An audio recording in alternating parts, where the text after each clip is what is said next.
Hello, and welcome to Entangled, the podcast where we explore the science of consciousness, the true nature of reality, and what it means to be a spiritual being having a human experience. I'm your host, Jordan Youkilis, and today I'm joined by my friend Rafael Lugo. In this episode, Ralf and I discuss his spiritual awakening and how it led him to re-examine the energy he creates with his music. Next, Ralf talks about his experiences with extraterrestrials beginning as a young boy. Ralf then describes how a Kundalini experience during deep meditation helped to expedite his spiritual development and openness to ET encounters.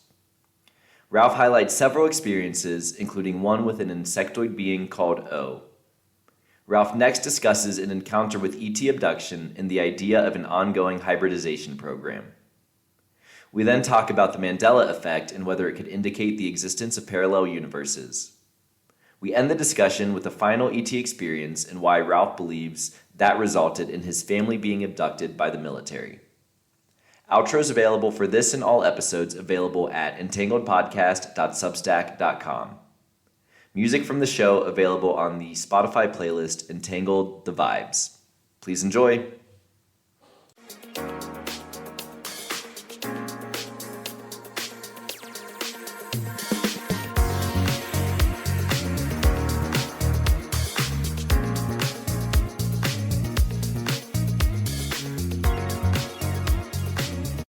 Good evening, everyone, and welcome to the latest episode of Entangled. Tonight, I'm super excited to be joined by my friend Rafael Lugo. Ralf, how you doing tonight? I'm doing well, and I'm super blessed and excited to be on here with you as well, man, for real. Me too, man. I was really excited when we got to meet a couple weeks ago at that CE5 event up here in Denver. Sure, we can get into that and just... like we were kind of just talking about offline, I think, we resonated on a lot of different things, and it's cool to see that, the ufology community isn't all old people like maybe some of the no, for real, some of the bias. For real. No. I love that. Hey, man, I feel like it's for everybody, but there is this stigma on the ufology. Well, I never know how to say it. The ufology community where it's only just tree hugging hippies and older people because that's what they see at conferences or whatever. But the truth is that people are just thirsty for the truth. And there's a lot of people everywhere that want this information and want to know what's really happening beyond the veil, as they say, right? When you peek beyond that blanket or the curtain or whatever. So I think it's been my mission for a very long time to be able to take this information that I've known and that I have from being able to have contact with, multiple extraterrestrial races, and also being in the hip hop community earlier on in my career, and then transitioning into a more positive light being type of musician. All that stuff comes with the awakening process that has been taking my whole life to get to. So, yeah, man, it's been a blessing. I'm so happy I've got to meet you at the CE5 that we did, and it was some pretty cool things that happened. So I can't wait to talk about that too. Yeah, awesome. So to kick things off, why don't you tell the listeners a little bit about yourself, where you grew up, how you first got interested in extraterrestrials and the UFO phenomenon, all that good stuff. Okay, for sure. Okay, so I was born and raised in the Bronx, but I spent a lot of time in Orlando, Florida. So I'm kind of in between the two. I'm a Puerto Rican as well, so you could say I'm a New Yorican with Florida tendencies. So that's kind of like me in a nutshell. But proud Puerto Rican, proud New Yorican, and proud Floridian. And spent a lot of my early years doing a lot of gangster rap and a lot of kind of street music, you would say, in hip hop form. And I wasn't really resonating with the music. I just thought it was the best ticket for me to be able to at least make some money in the entertainment business. What I noticed along the way was, with all these experiences that I've been having earlier on in my life and through my life, that the negativity that I was putting out there with that music, I really didn't understand vibration at the time. So I was like, I'm just making music for people to vibe to. But the truth is that on a subconscious and quantum level, those are negative lyrics, negative phraseology. I mean, words are called spelling for a reason. So I was casting negative spells on people by just rapping negativity. You know what I'm saying? So I realized in a moment of meditation, kind of like mid through my career, that that wasn't going to be the way for me anymore. And I changed all of my music to be a more positive, kind of like uplifting style of music. So because I did that, I ended up losing a lot of friends and a lot of people in my life that were really attached to my everyday kind of, you know, I seen them every day. But in losing them, I gained so many beautiful experiences and so many beautiful other friends, especially like yourself, that that really helped me kind of cement myself in my path and my knowing. So that's me in a nutshell. But my experiences, if you want to like get into like the UFO stuff, that started earlier on in my life. I think the earliest experience that I can remember was around the age of 5.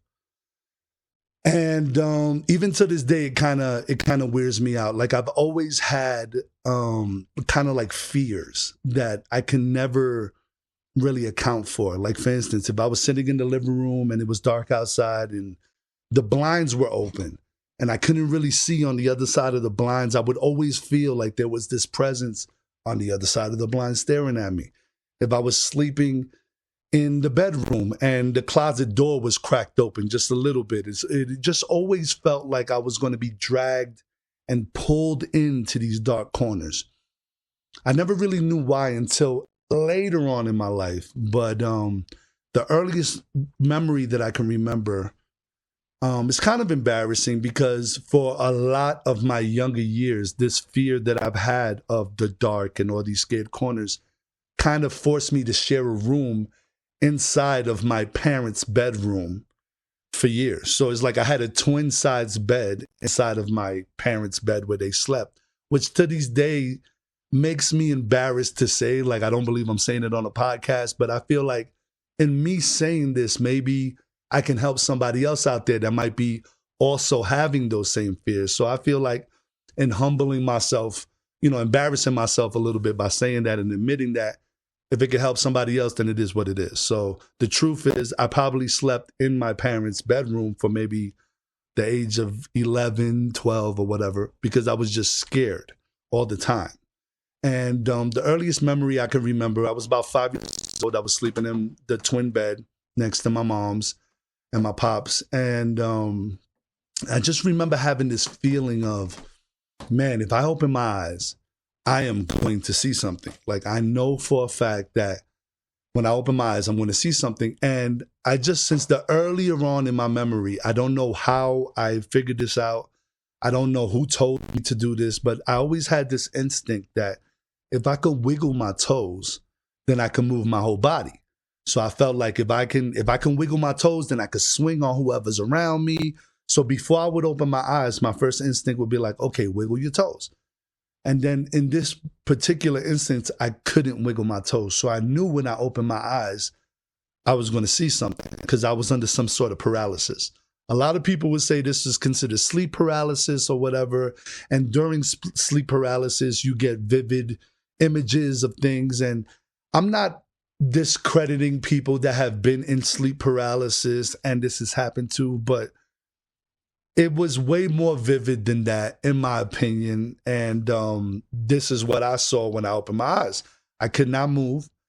And when I opened my eyes, I saw the traditional gray, just big, bulbous head, 2 big almond eyes, kind of went in a slanted up kind of formation, two holes where the ears would be, kind of a defined nose, not like a big nostril or whatever, but like a little kind of a nasal pathways that leaded into 2 holes where the nostrils and nose would be, a slit where the mouth was, and the face was a little bit wrinkled, not too much, but you did see kind of like some kind of patterning or wrinkles in the face. The gray wasn't completely gray. It was grayish color, but it was more of a lighter gray. And I would say that from the neck down, it had some sort of different color suits on, maybe the color of like a dark bluish compared to from the neck down, and then from the neck up was their grayish tone and body. And I just remember seeing it kind of freaking out and going, mommy, it's like trying to call for my mother. But obviously, I couldn't move my lips, and she must have been either under some control or deep in sleep to where she couldn't hear me.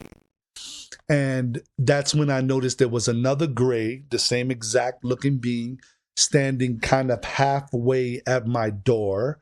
Like you could just see half of the eye, half of the silhouette of the body, just kind of creepily standing at the door. And then I looked beyond him or her or whatever this being was, and there was another gray standing in the hallway in the distance, and all of them was looking at me at the same time.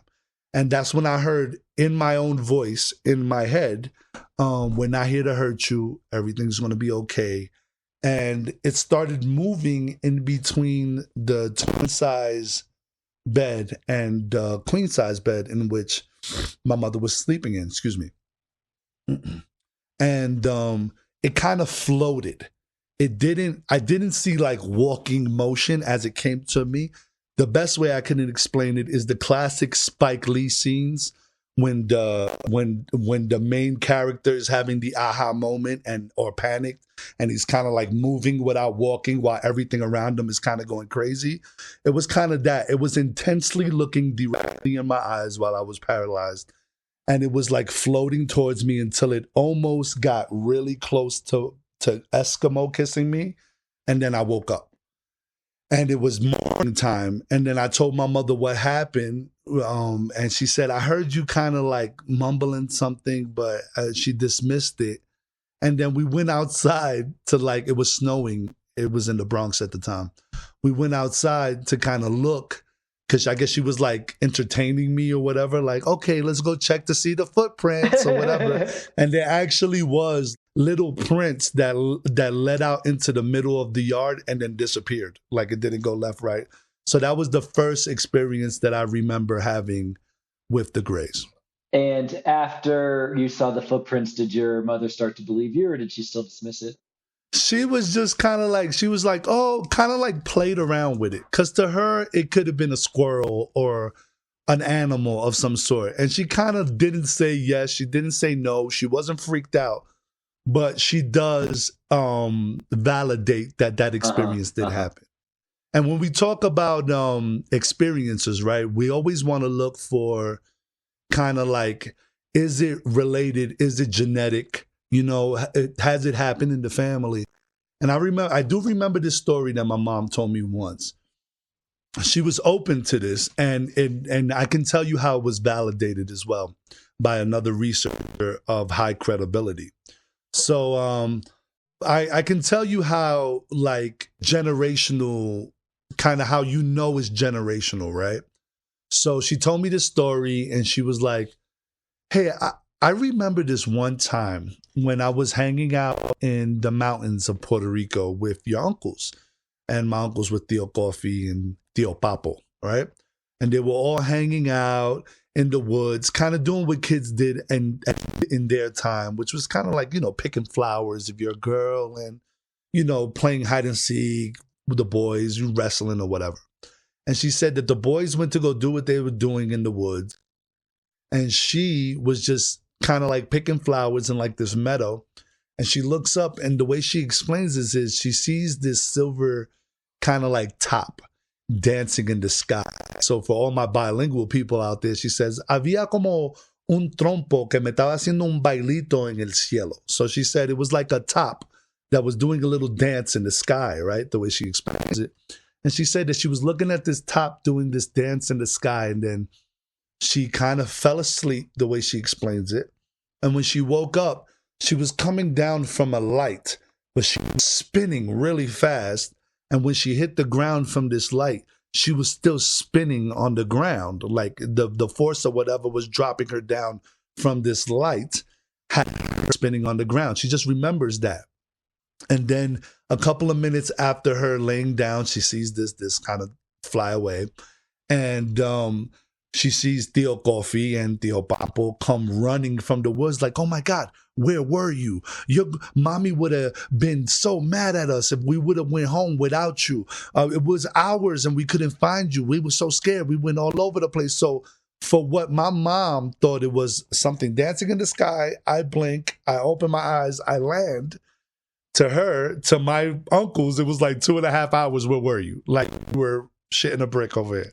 So yeah, and then the validation came from like fast forward long into my life or whatever. I'm having a lot of experiences and kind of PTSD that comes with having these experiences and not really talking to others about it, right? You internalize all these things. And the way I used to explain it to people without feeling kind of weird about it was, imagine 3 people with masks come into your room while you're sleeping. They tie you up before you wake up. You can't move. They pick you up and they fling you out a window, throw you in the van, put you to sleep, wake you up, and you're in your bed perfectly fine and don't remember anything that happened. If that were to happen to you, you would have PTSD every time you would sleep too. You understand? So yeah. I just wouldn't tell them, obviously that's what it was like when the Greys came, So obviously it was terrifying during the beginning. But the more I understand the communication that they would have with each other, which is telepathic, less need for facial expressions. And when us as humans, we kind of interact with people with body language as well as physical language. So it's like, I know if I'm looking at you and you're saying hello, but you look like this, or you got a mean face, I know you're angry. Now, this Gray could have been the happiest Gray in the world, but his face was completely emotionless. So to me, it was terrifying, So now I know that that's what I was experiencing as a child. Without the knowledge, of course, I would be terrified, which would make people think, oh, these experiences are negative. But in reality, I haven't really had a negative experience with any entity that I've been in contact with. The only negative experience I would say is maybe I would have to be under some sort of control because they might be viewing me as some out of control, Neanderthal monkey maybe that might hit their frail bodies out of fear and crack a skull or something. Maybe it's for their own protection that we're under this kind of hypnosis. And a lot of people don't put that into consideration. They just see control and they get they're scared, which, to each their own, So I remember saying this, and I got in contact with this psychiatrist. I forgot his name, but I saw him in a UFO documentary. And I called this person thinking he was not going to pick up the phone. And sure enough, the minute I dialed the phone, the same person I'm seeing in this documentary picked up the phone that I called. And I'm like, I was really flustered. Like, oh my God. And he goes, I still remember it to this day. He goes, just take a breath and tell me everything from the beginning. So I pretty much, I'm going to tell the same thing I'm about to tell you. I've told him from the whole process. And he goes, okay, I'm going to call this very serious person called Denise Stoner that deals with a lot of people in the UFO community that are like experiencers. She writes books on the subject, yada, yada. So I'm like, okay, I would love to speak to anybody because I'm bugging out over here. I don't know if I'm going crazy. I don't know if this is real. And so when was this in your life? Like, how old were you at this point? I was already probably into having most of my experiences, maybe to be like in age-wise, maybe early 30s. And so in between that kind of first experience that you remember as a 5-year-old, you had some pretty profound kind of intermittent experiences as well? Before I talked to Miss Denise Stoner, I've already had a couple of legit experiences, which I told the psychiatrist at this time, which was compelling enough for him to call Miss Denise Stoner, right? Yeah. So she calls. So I'm thinking when he gave her the email, it was going to be like, oh, she'll get to me in like 2 weeks. Well, sure enough, an hour or two passes, I get an email from this lady. Hey, is it okay to talk like right now? Can you call me? So I say, okay. I thought that was kind of interesting. So I picked up the phone. I called her, and I was like, hey, how you doing? This is what's happening. She goes, if you don't mind telling me, this person told me a little bit what was happening, but I would love to hear it again from you, So I told her kind of everything. And she was like, the first thing she was like, I still remember it because it was the first time that I remember somebody of any kind of reasonable stature outside of my family that validated and said I wasn't crazy. So it was like a big moment in my life for Miss Denise Stoner to say over the phone, you're having legitimate experiences from what I can hear. You're not talking about things that you could like really find on YouTube or anywhere out there. So I know they're legitimate, and I would love to meet you as soon as possible. So I go, hell yeah, I'm validated. She gives me some tips on what to do. Like, for instance, this might help other people out there. My paranoia was so scared. Like, I was so worried about being taken that I used to hide like knives in places around the house, like obviously away from the reach of children, but just in every room, I would hide a weapon. Like in the bathroom, there was a knife. In the living room, there was a hidden knife. In my bedroom, there was a hidden knife. And I told Miss Denise Stoner this was because I never knew what room it was going to be. I never knew when it was going to be. And I always wanted to be prepared. And she goes, well, those knives ain't going to help you, honey. You might end up getting somebody injured. Why don't you replace those with flashlights? Because if you flash the light in their eyes, they really don't like that. And I was like, oh my God, that's amazing. So there's a tip for y'all out there. There's some grays harassing y'all and y'all got knives laying around and y'all scared, use flashlights, they work better. Anyway. So she came to my house with this other lady of high stature in Florida, excuse me. In Florida, and she was the Florida lead director of MUFON, Miss Terry Lynch. And both Terry Lynch and Miss Denise Stoner came over my house and they did like the whole test. Hey, could you just describe what MUFON is as well? MUFON is like a community or a website or an organization in which they've been documenting UFOs and like extraterrestrial contact since like the 40s or 50s or way back then. And they keep records and send investigators out and they have logs. So because she was a MUFON investigator, I've been logged in the MUFON files since way back, already talking about some of the experiences that I'm talking about now. Like I said, I didn't really go out there and get on podcasts too much. I did UFO Chronicles. I've done another podcast with my homie Jake, which is aliens and ghost stories, if I'm not mistaken. And now I'm doing yours. So it's not like I have done too many of these.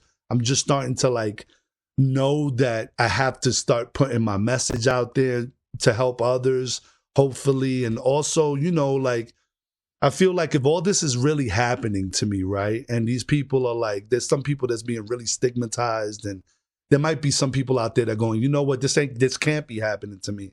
I'm going crazy.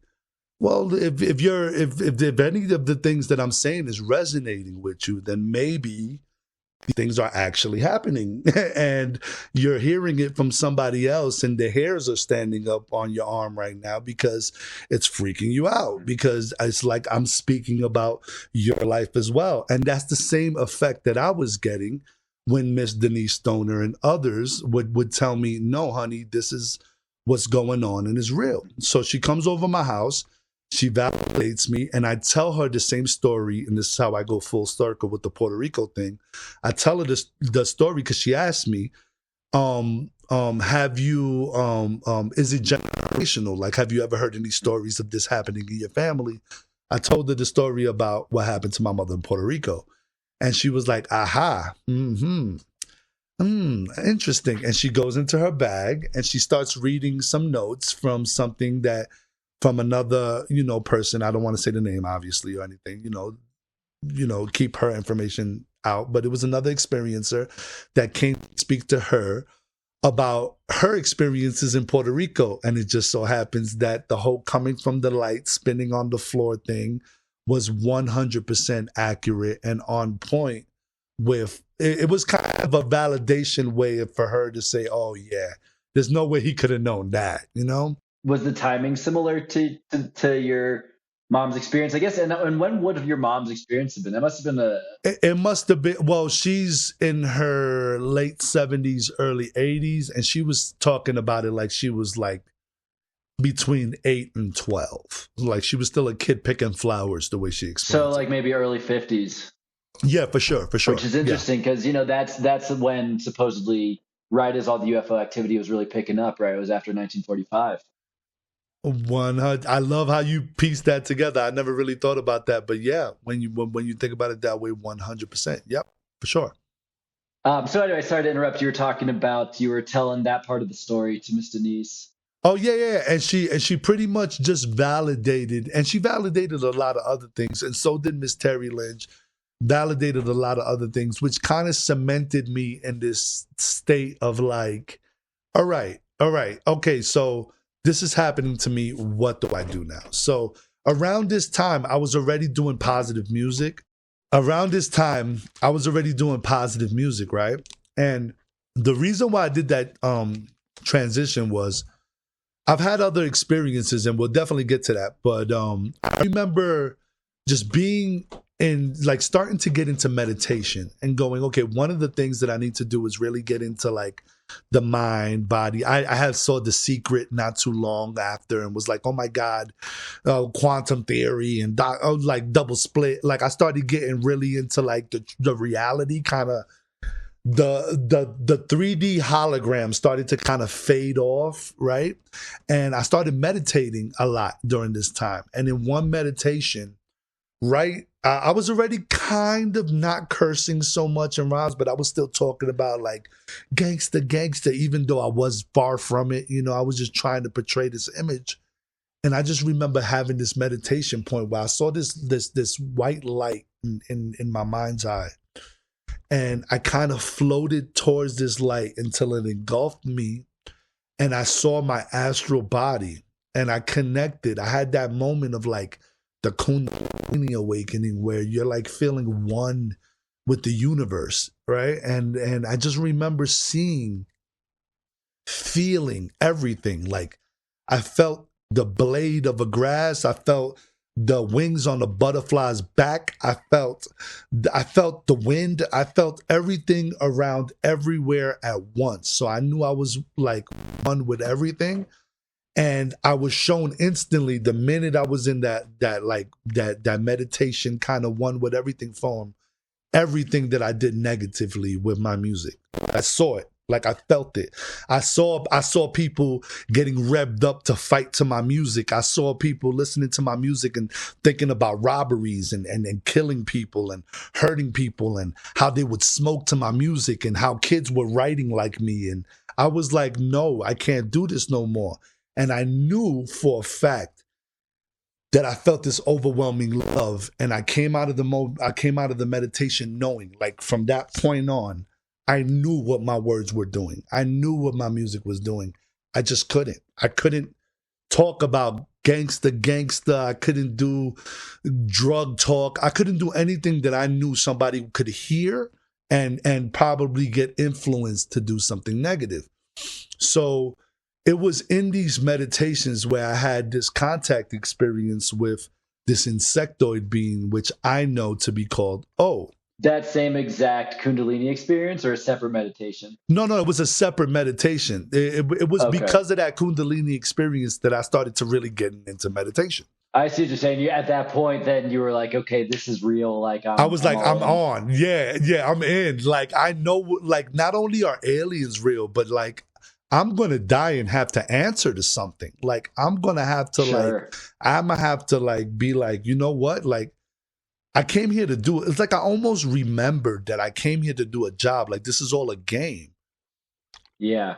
I look at life as a game, and a lot of people go, wow, you're turning 40 and what do you do for a living? I was like, I podcast, I make beats, I'm a kid, bro. I make like this is what I do for a living, you know. You're So it's living your like best life. exactly. I got a beautiful wife that I've been with for 19 years. I got 2 beautiful, healthy baby boys that are chilling. One's 12, one's 8. So it's like I'm loving life, bro. There's really nothing to complain about. And there's a long period of time because I was an experiencer that I kind of was, you know, not doing too well, you know, with the PTSD and stuff like that. So anyway, I'm having this meditation. I'm in my recording studio, and I'm going to backtrack to other experiences I've had, but I'm going to jump to this experience with O because it's a pretty vivid one that I still remember.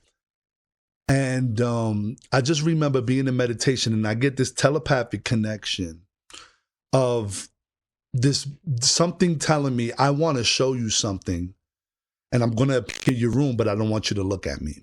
And I'm like, whoa, am I bugging? Like, this is still, I'm early in my meditation. I'm early in the acceptance of channeling and communicating. But this is after the Kundalini? Definitely after the Kundalini, right? And I'm just in this meditation, and I'm like, you know what? I'm going to go with the flow. I'm going to go with the flow. Okay, so who are you? And I get this flash, like, every time I get a mental vision, whether I'm communicating with an ET, it happens 2 ways. I close my eyes and my whole mind is dark. And then out of the darkness, a face will peek out and kind of like start forming in front of me. And if I focus on just the face, eventually the shoulders will come out, and then eventually the background, right? Wow. Or if it's a downloaded information, like if I get it like a download, like a quick image, it comes always from the right side of my head and it floats to the left side of my head. So it's always, the image always starts appearing like as if it was a movie screen in a square, but it starts like half a square, full image fading, image gone. And I can never hold on to it. I can never stop it. It always just comes as it wants. So does it freak you out? In the beginning, I kind of just thought I was doing it. So it's like I thought everybody can do this. It was in like having these contact experiences time in and time again that I started to notice that this is telepathy. This is what a download is. This is what, you know, tapping into like an Akashic records, into a knowing is. So it's kind of, you can kind of tell the difference depending on what vibration you're in. In this certain image, when I said, who are you? I get this name. And it's so, excuse me. In this image, I get this name, and it's so long, man. It's like, I can't pronounce it, but it started with an O, and it was like Asmaras Nakaz, something mad long. And I just remember having this thought of, this is too long for me to even understand or say. And the minute I had the thought, I hear telepathically, just call me O. Wow. Like, because it was the first letter. So I was like, okay, O, so what are you doing here? What are you, right? And I want to communicate with you. And he goes, I look like this, or it goes, this is what I look like, right? And it shows me an image instantly, like just an image of a cockroach laying on his back with all the sick arms up, like all the arms out like this, and the head, you know, the big bulbous eyes, the little kind of triangle-like head, kind of like what every insect, like an ant or a cockroach would look like. And it just shows me that flash, and I go, whoa. And it goes, yeah, think about that every time you step on one, because I'll show up in your room.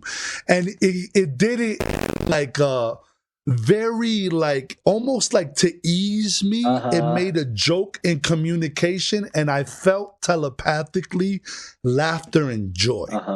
It was no fear, even though I saw this image of what you're looking like what you look like in my mind. It kind of like disarmed me by saying a joke. Yeah, you think about it, next time you step on another one, I might show up in your room, but like we come 8 feet tall, like be careful what you do type deal, right? And I just get this joy and laughter. So I go, okay, I want to see you. I'm ready to like see you. Like, can I see you? So it gives me instructions on how to see it, right? And it goes, look into the corner and have like a soft gaze, like close my eyes like I'm doing a meditation. Yeah. And look into the corner. Now I'm already in meditation. So your eyes are closed. So I'm already in that mind state already. Yeah. So I kind of peek them open a little bit. Excuse me. I peek them open a little bit and I look directly into the corner. And I get this thought in my head, like the minute he forms, I'm going to go like this. I'm going to turn my head and look, right? The minute I get the thought, this is how I know it was a telepathic connection, because the minute I think it, it's answered. So I thought it and it said, if you do that, I'll disappear. So don't even think it, because I have to think it to turn my head. I don't turn my head before I think it. So the brain has to think, turn your head. Then I have to have the reflex to turn it. Like, even though it's quick, telepathy is faster. So he'll know that I'm about to turn my head before I do it. Non-locality of consciousness idea. Pretty much. I didn't know that at the time, but that's kind of like how I just remember how instant the answers came. It was like, I'm going to turn my head. If you do that, it's a wrap. Like, I thought it, and it was like, I'm not going to be there when you do it. So I just decided to listen because I wanted to continue in this experience. So I gaze into the corner, and sure enough, as I'm gazing in my peripheral vision, because it said, I'm going to show up in your peripheral. Like, I'm going to show up, I'm going to manifest myself. It's kind of like, I would assume that I think it's like, this is what ET training would be. Like, I don't think they would manifest immediately. It's like, we start as a kid, we little by little, then you'll remember this, then you'll get a regression, then you'll do, and like, it's a process, because at one time, maybe might be too much for our human minds to be able to comprehend, right? So I see this black haze, and it starts forming, and it's huge, and it's big. It's like, if it were to walk out of my recording studio, it would have to duck down and kind of like really duck down to get out my doorway. So it was above 7.5 feet. Like, it was like shack, like in my room now. And I see this haze, and I go, I kind of feel it, and I get like this feeling. I'm a little uneasy, but I'm okay with it, because now there's this, possibly 6.5 foot, 7 foot, maybe prayer mantis, cockroach, ant-looking being standing in my room, in my peripheral vision, close enough to take a bite out of my forehead. Maybe, I don't know, but I didn't sense no fear.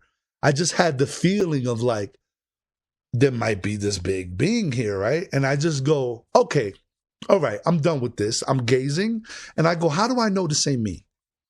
How do I know I'm not just so in love with UFOs, so in love with aliens? I want this to happen so bad that I'm triggering and manifesting this conversation in my head, and it instantly says subquantum kinetics, and it disappears.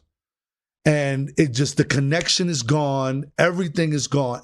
Everything about this connection with O is gone. The haze is gone. I snap out of my meditation. There's nobody in my room. There's no dust, no mist, no nothing. And I go directly to my computer and I type in subquantum kinetics. And at the time, I didn't know anything about subquantum kinetics. I wasn't really studying stuff. I was maybe kind of sort of secret, knew a little bit about this and a little bit about that, but nothing like subquantum kinetics, right? So I'm typing this in, and the little bit that I was able to find online was talking about how it might be the formula used, or like some of the ways that you find the math to be able to use for space travel and quantum traveling and folding black holes and stuff. So it kind of was like its way of validating to me, here's something you don't know, butthole. Subquantum kinetics. Look that up and tell me if you're talking to yourself or if you're talking to a being from another planet. So that was my connection with O, which a lot of people get a kick out of. So that's that. And did O tell you like where what planet he was from or what his species was or anything? You see, that's what I wish I got, or I wish I had like the wherewithal to be able to like say or like think of, but it didn't even occur to me. What I can say is there was something familiar about my buddy O, even though he's a big cockroach, prayer mantis, bug looking like being, right? To me, it was more like, I know this guy. And I got this sense of like, you're worried about what I look like, but if you knew what you used to look like on your planet, you That's wouldn't be talking funny. too much, buddy. Like, I got this sense of like we were soul friends in some way, shape, or form.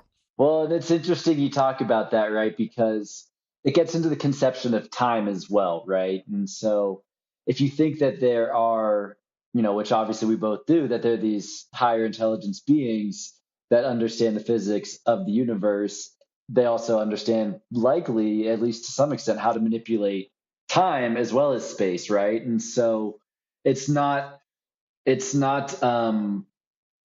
out of the question to think that they are the same beings that have kind of been there guiding you throughout your life, just in different manifestations.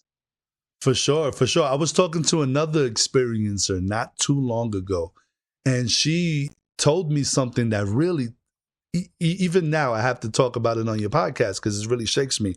So I talk about this experience that I've had, right? And I used to think about this as a past life kind of memory that I've had on this other planet, which I know to be Sirius B, or the constellation Sirius. I don't know how that works, but I think Sirius B is a planet, and I think it's a water planet, right?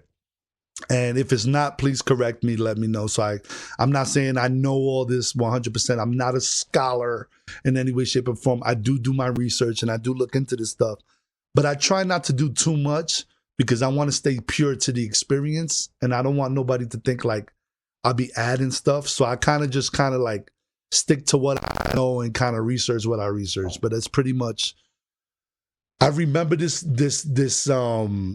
planet. It was just all water, and the ocean was like jelly-like in a way, and it was almost purple and electrified. Like, I just remember it being full of energy, purple gelatin-like water, and I'm sitting in this canoe and I'm looking at my hands, and I just remember, even though I'm supposed to be this being, I am kind of at awe at what I look at. Like, so it makes me feel like maybe I kind of like parallel universe my consciousness, right? Or whatever. But anyway, I just remember looking at my hands and going, whoa. And they were webbed, and I was I was green. I had kind of like a little bit of nails or whatever. And I just remember going, whoa. And I look at my body, and I just remember looking at the reflection in the water of how my face looked. And it was like I had a big smile, these kind of like big ears that looked like fins or whatever with spiky points on them. And I just remember when I was like, whoa, like, and then I look up at the horizon and I can see like this big planetary like system, and then another moon or star behind it, like in the distance. And then I'm like, whoa. So like a second moon? Yeah, like a second moon or a second sun or whatever. Like it was definitely two things in the sky, right? And one of them was really close up, right? Really close. Like, it took up half of the sky. It was so damn big. And when did you first remember this? It was like midway through having the Kundalini experience and before. No way. So it was an early memory, but I always explained it as a dream. So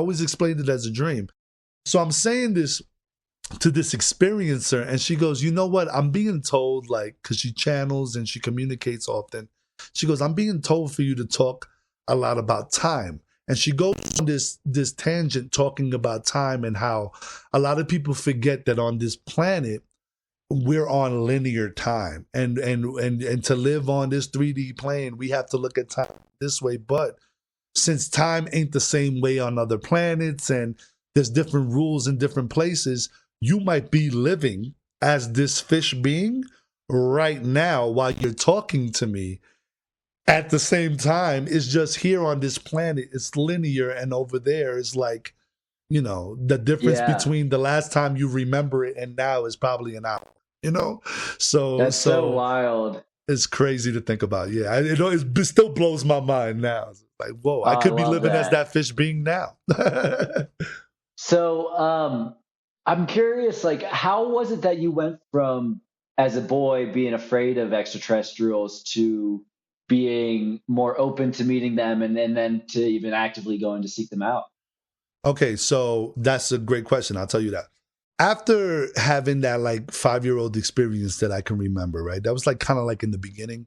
I don't really remember too much, but like little things that has kind of happened in my life, right? So there was this like one experience I remember having maybe in my early 20s, mid 20s, after my 5, like after I was 5. So I'm not saying I didn't have experiences all the way from 5 in between. I'm just saying unless I'm regressed, or unless I do some really deep inside meditation work, I don't remember any, right? So that's why I said there'd be huge gaps. It's like I'll talk about when I was 5, and then the next jump would be like late teens, early 20s.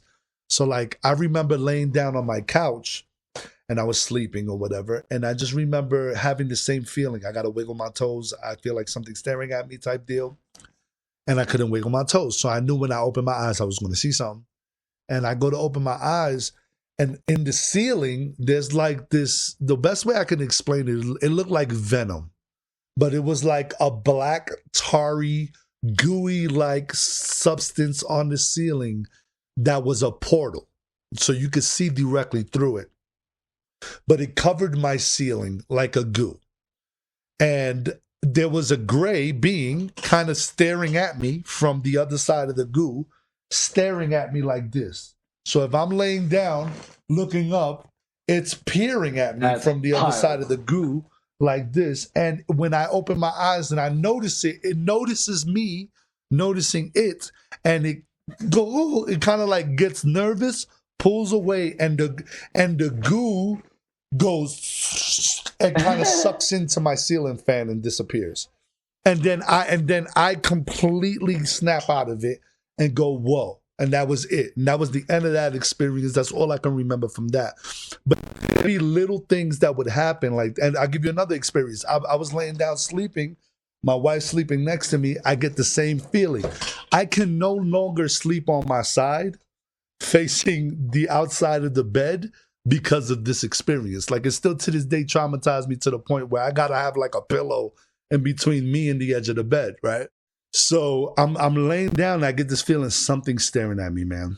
Something is staring at me. And sure enough, I open my eyes, and I'm talking about within inches, this close, is the gray. Eyes are locked in directly in my eyes. Noses are almost touching. And I just go, and I just pass out and fall asleep. And that's all I remember. So that things like that would happen to me all the time.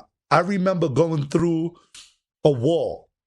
And when people go, okay, tell me how it was to like go through a wall, right? Okay, I heard people talk about it and they go, the wall completely disappears in like a light.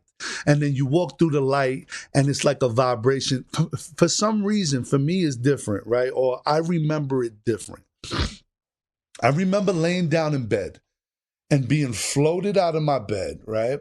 I'm completely lifted. I'm being turned in the sky, kind of like, and I'm going towards the window, towards the front, like where the wall. So the window's here, and there's just a wall right here.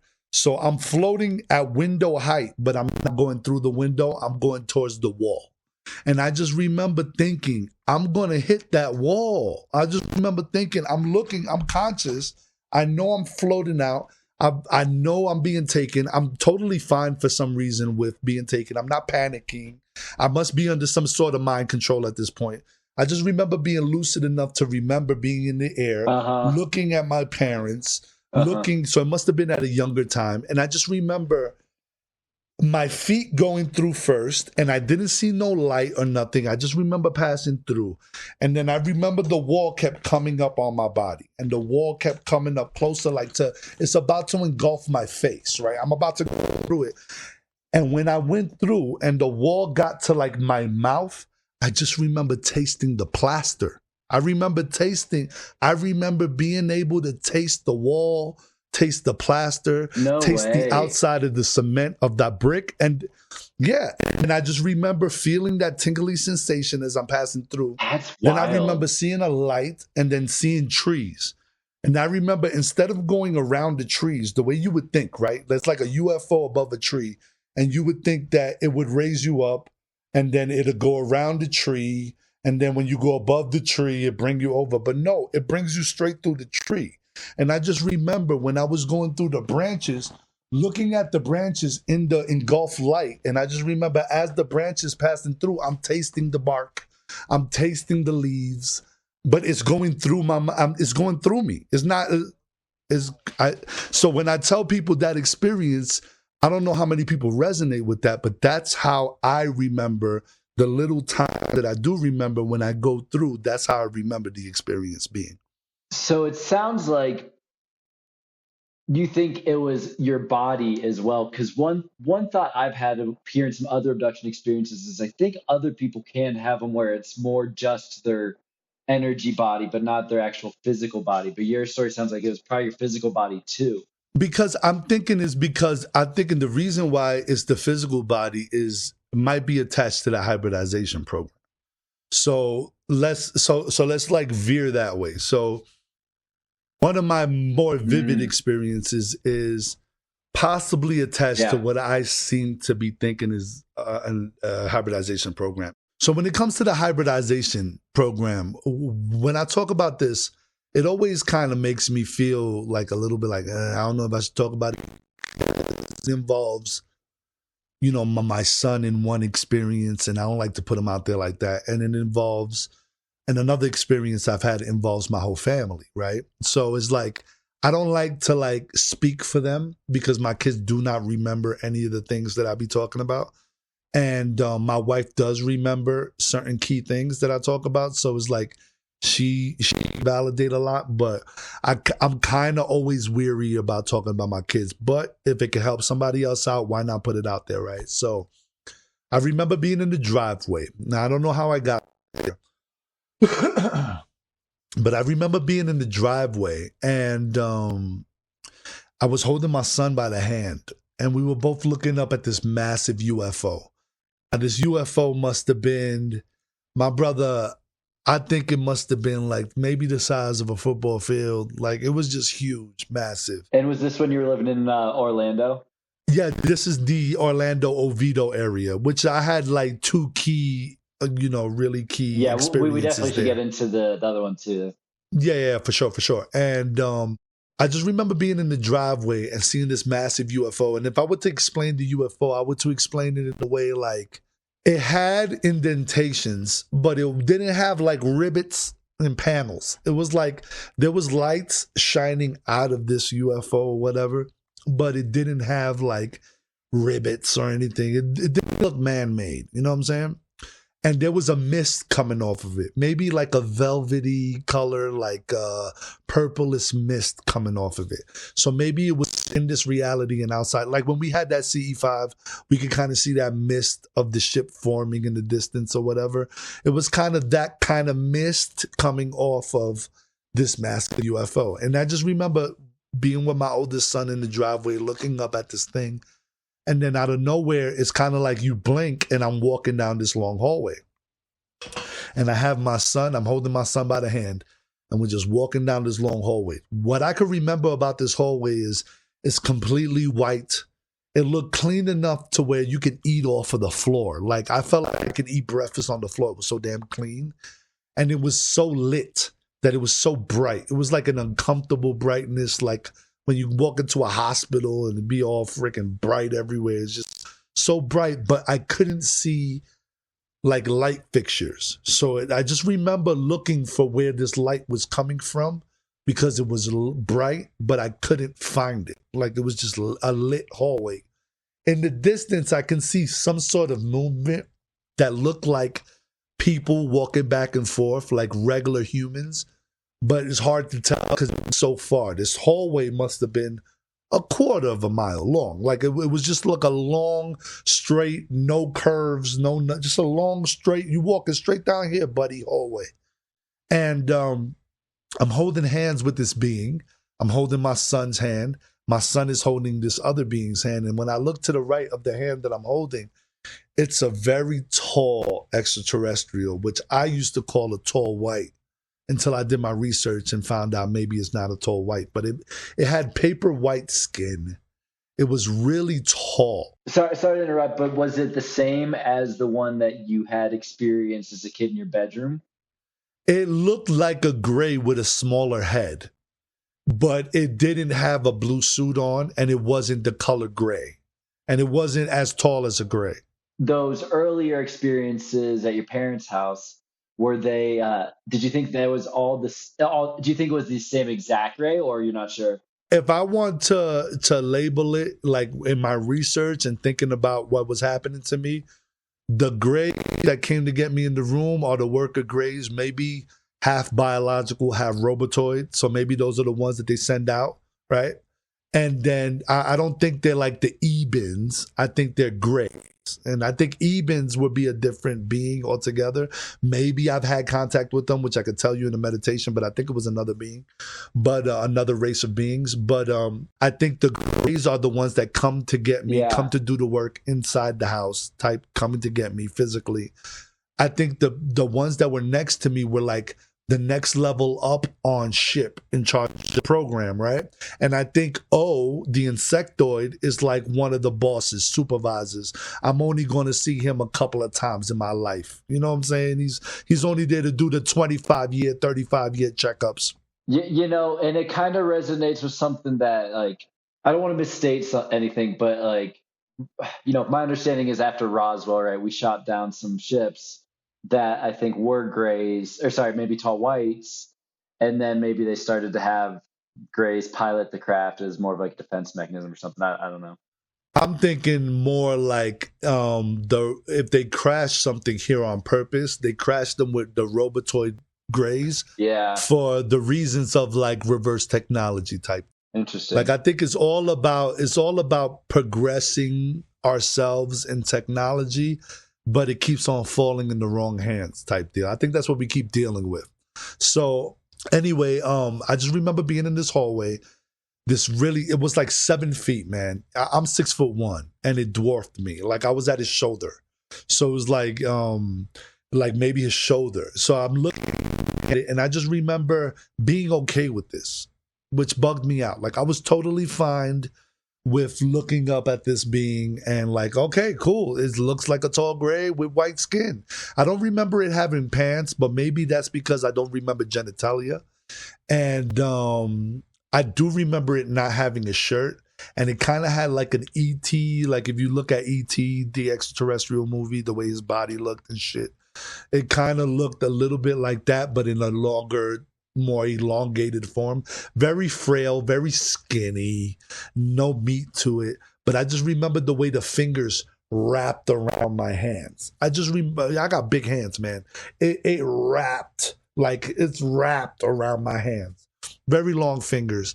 And it felt like dolphin skin. I just remember that as well. Like I just remember like dry dolphin skin. Like, you know how when you touch a stingray or you touch a dolphin at like the aquatic parks, it's wet and it feels like a wetsuit. Now imagine that feeling of like touching a stingray or a dolphin without water. How it like dry, that's how these beings feel like to me.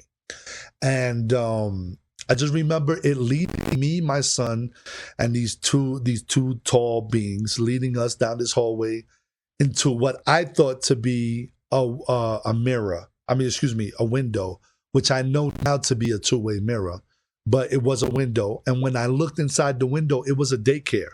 It looked identical to a daycare or like the lobby of like a dentist's office of something like that, right? So I'm looking at this thing. Hold on real quick. Okay.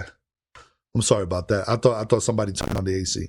All right, so I'm looking at this thing in the window and I'm like, okay, it looks like a daycare. Like, what is this? And I just remember the being taking my son into the room. And I'm okay with this, by the way. I'm not worried in any way, shape, or form. Like they're being gentle. They're not dragging my son. My son is not crying. This is not an experience where I want anybody to think, oh my God, this poor baby. I'm telling you, it could have been his cousin. Like it really was not a fear thing. It was a control. It felt very controlled. Like it was a controlled situation. He took my son into the room. I was okay with it. I saw my son sit Indian style inside of this room, like in the corner. And when he sat down, this door kind of opened up in the back, and these other children came in and sat Indian style with him, like in a circle. So he wasn't in the middle and they sat around him. He was a part of the circle. Like he was just, they formed the circle together. And I would think these kids were like hybrid children because they had very thin hair, like very frail, almost non-existent like thin hair. Their eyes were huge, but they wasn't like black. They were like, they had pupils, but they were like really big, like the eyes of a gray, but if the grays had pupils, you know? So it looked like that. They had noses, they had mouths, but they had like clothes that looked like gauze. The best way I can explain it is like a hospital gown that looked like gauze. So they were all wearing this hospital gown. There must have been like 3 of them maybe. And they're all sitting in this style and they're floating to each other, telekinesis, like doing telekinesis and floating a feather. And I get this sense they're like either floating a feather or this white piece of paper or something white. They're floating it. And I get this sense like they're teaching my son how to do telepathy, like how to like move things with his mind. Wow. How to do things like that. So I'm getting this sense. Then at the same time, I'm watching this tall white watch me, looking into this window, watching my son. Then I get he holds me by the hand, gently pulls me into the room.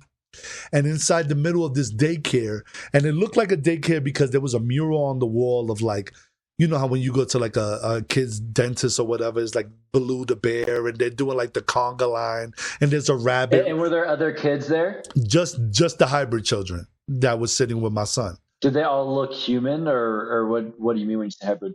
When I say hybrid, I mean like they look like what a traditional maybe 8 to 12-year-old would look like in body size, but the skin color was a little bit off. It didn't look like a human skin tone, and and I'm talking about more like light skin tone, and the eyes, man, it's always the eyes.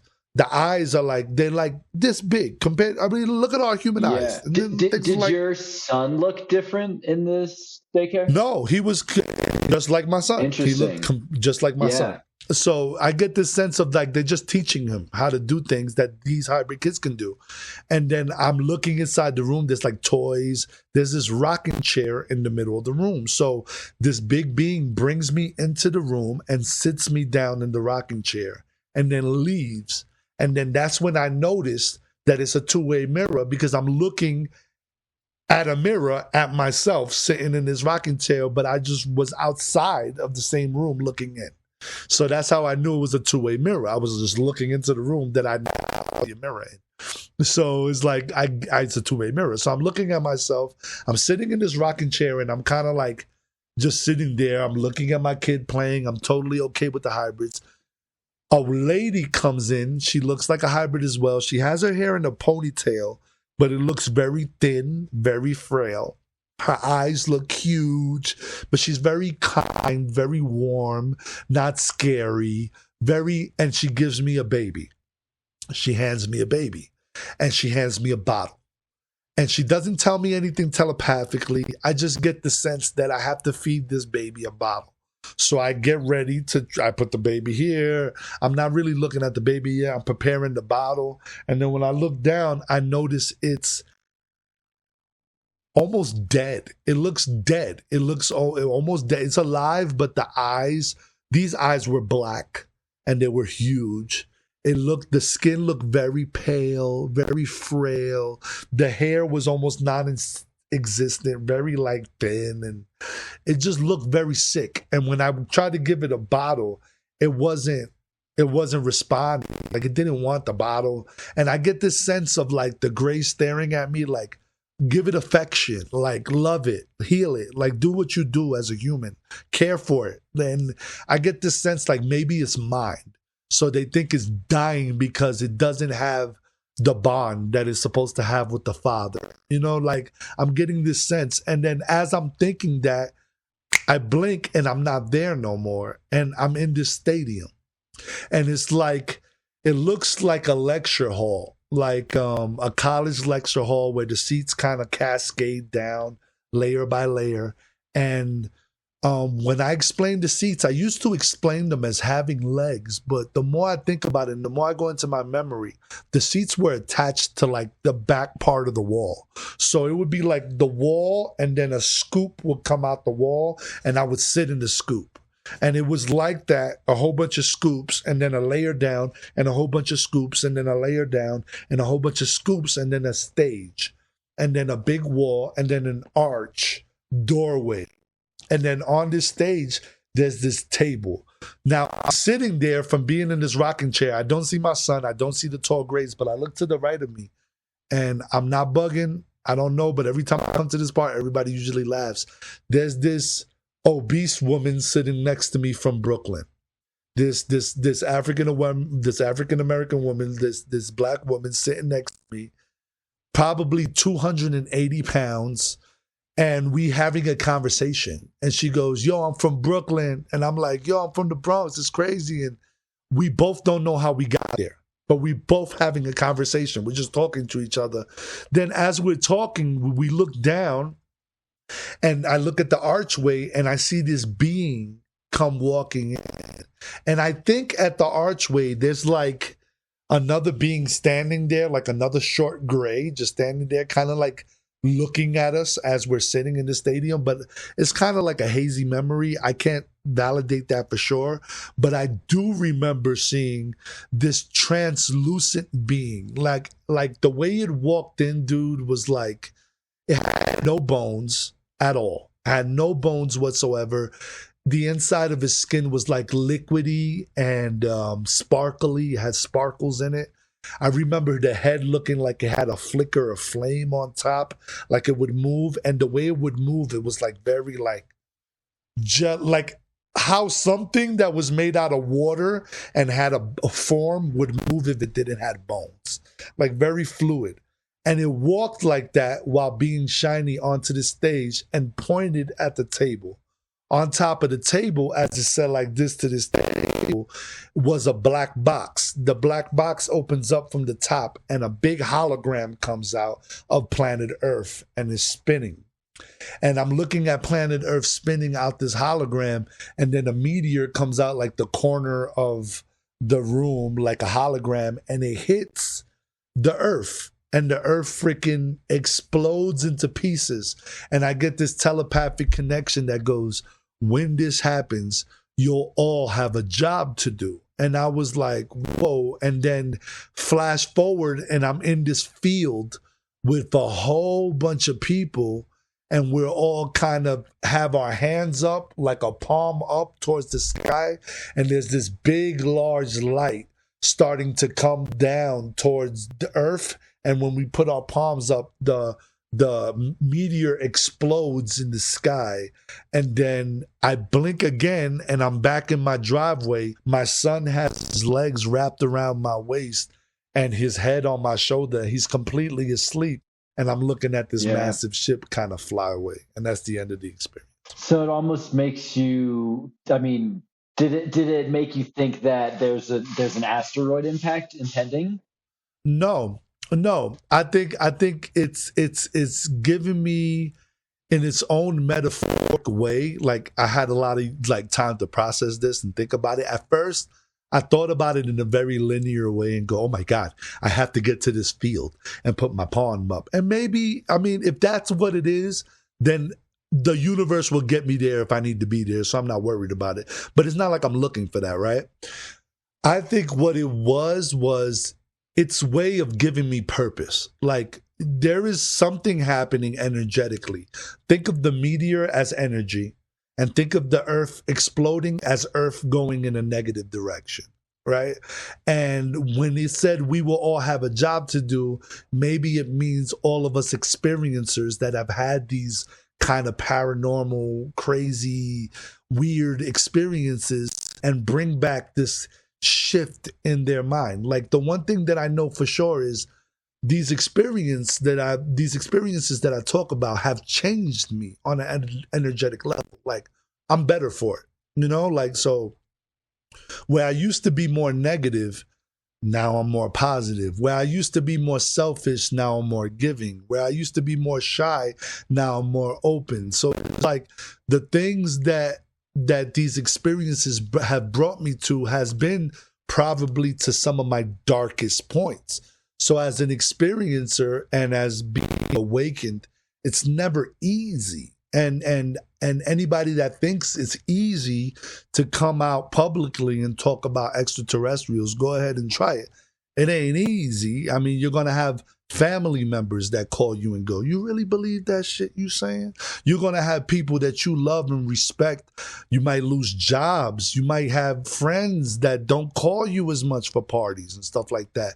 But what I can honestly say is, the more I speak about my truth and the more I bring my story out there, the more emails I'm getting from other people like, "Dude, like, I thought I was crazy until you said this story." Or, "Dude, I've had the same experiences and I thought I was the only one." Or, "Oh my God, my son was talking about this the other day and I dismissed them." Or, "Yo, dude, your music inspired me to do my own contact poetry." Or, "Your music inspired." So it's like, I know I'm doing something in a different direction That's that awesome. might be awakening consciousness one person at a time. I think it was Tupac that said, "I might not be the person to change the world, but I guarantee that my music would be the on the soundtrack of the person that does." You know what I'm saying? So it's like, I might not change the world, but I do think that it might be a planet somewhere out there where I'm like Elvis. And maybe on this planet, y'all don't get me, but on Sirius B, they're like, "Yo, I can't wait for his soul to come back and talk about all his human stories. Did you know they cry over there? They cry on that planet, yo. They feel pain over there. It's crazy." So all the negativity that has come to these experiences, I think they've came so I can feel the empathy other people might be feeling. I mean, like, I gotta be able to know what it feels like to be alone, to be scared, to be confused, to be doubted, to be unvalidated. Now that I have validation and, you know, there are people that believe my story, there are people that are being changed by what I'm bringing to the table, it's more like, oh my God, I get it. I get why I was in the fetal position that night in the corner crying, because I was too scared to like admit that this was happening to me. But now I'm like talking about it with a smile on my face, happy because it could be helping somebody else. So it's a full circle, you know what I'm saying? And also, you can tell the difference between a military abduction and a regular like abduction, because the experience that I told you right now, I don't remember anything physical on my body. As far as like when I woke up the next day, as far as I remember, I felt fine. There was no like, I didn't feel no sickness, no illness, no radiation, no nothing. Like, it was just an experience that I had on board a ship. Like another experience I had where they allowed me to like walk around. Like, I remember being on a ship before I get to my last experience that I really remember, which is the military abduction. I'll tell you another experience that I have that I don't talk a lot about. But I remember there was these three symbols. I remember being in a chair like this, right? I'm sitting down in the chair and there's like these grays walking around the room. They're not really paying attention to me, but they're walking around, they're kind of around doing their own thing. And I'm sitting down and there's this screen right in front of me. And the screen's on a diagonal. And on this screen, there's like a meadow and like sky, right? And there's these three symbols on this like completely flat panel. And the panel looks like stainless steel. And the symbols go indented in, like they look like holes, but in the shape of whatever symbol it is, right? Deep, right? And when I put my hand over the symbol, it lights up from the inside. And the best way that I could describe the light is when you push down the button on the toaster and you see the coils light up. It was almost the same color as those coils when I put my hand over it. I didn't have to touch the panel, but I know that when I put my hand over these symbols, I felt movement and I saw movement on the screen. And I know that when I put my hand over this symbol, I will move to the left. And when I put my hand over this symbol, I will move to the right. And wherever I thought mentally, I would feel movement going up, movement going down. And in my opinion, I think that was a training simulation for flying some sort of ship. So let's say there was some sort of invasion on Earth. I got to get humans the hell out of here. There's a UFO down the block. I pack it full of 50 people and get us the hell out of here. I'm just assuming that might be the training. I can't confirm that. I can't even confirm that it was training. I just could confirm it as a memory that I remember. And I also remember being aboard ship and the floor being kind of like bouncy and rubbery. Like I just remember it being kind of foamy, like a sponge. And I just remember everywhere I touched on the wall, it would go translucent. So I would touch on the wall and it would be see-through completely at the ship. And then I would move my hand and it would be see-through for a little while and then go back to metal. So wherever I touched on the wall, it would go translucent. And I just remember hovering over a field, maybe 10 feet above a field that wasn't too far away from where I lived at the time. So I was just like, oh yeah, this is where they take me, or this is where like the field that they go invisible at and do whatever they got to do. I'm curious with this last memory, did you have a sense of like when that event would take place, right? Like it seems like you think about this concept of like ascension, right? And that, false flags are potentially getting bigger and bigger. Like it does kind of feel like we're leading up to some event one way or the other. So I'm just curious if you had any thoughts on like what a timeline might look like. A timeline as far as when that happened might have been early 30s. Early 30s, mid 30s for me, for like remembering touching the translucent. But I'm saying more so like, were you projecting a time in the future? Do you know what I mean? Okay, no, I don't get like an exact date, but this is kind of the scenario I'm having. I'm giving the scenario that there's a whole lot of things happening and there's this calamity happening. And when it happens, there's going to be the ship that's going to be there and I'm going to know how to drive it. And my job is to either get a whole bunch of extraterrestrials or a whole bunch of humans on board that ship and fly us the frick out of whatever scenario it is. Can I tell you when it would be or if it would actually happen? No. But might I be subconsciously trained to do it? Yeah, probably. I just don't know, But it's probably a job that I'll have as a human. Like, yo, trust this human. I don't know how he knows how to fly, but he's going to get us the hell out of here. You know what I'm saying? So it's one of those deals. Maybe it'll be a good movie. I don't know. I'll tell you one thing that I do, I can honestly say, the thing that has hit me really hard has been the Mandela effect. The Mandela effect has have you heard of the Mandela effect? Yeah. Okay, so the Mandela effect is like the theory that we can find proof of quantum, like parallel universe jumping pretty much.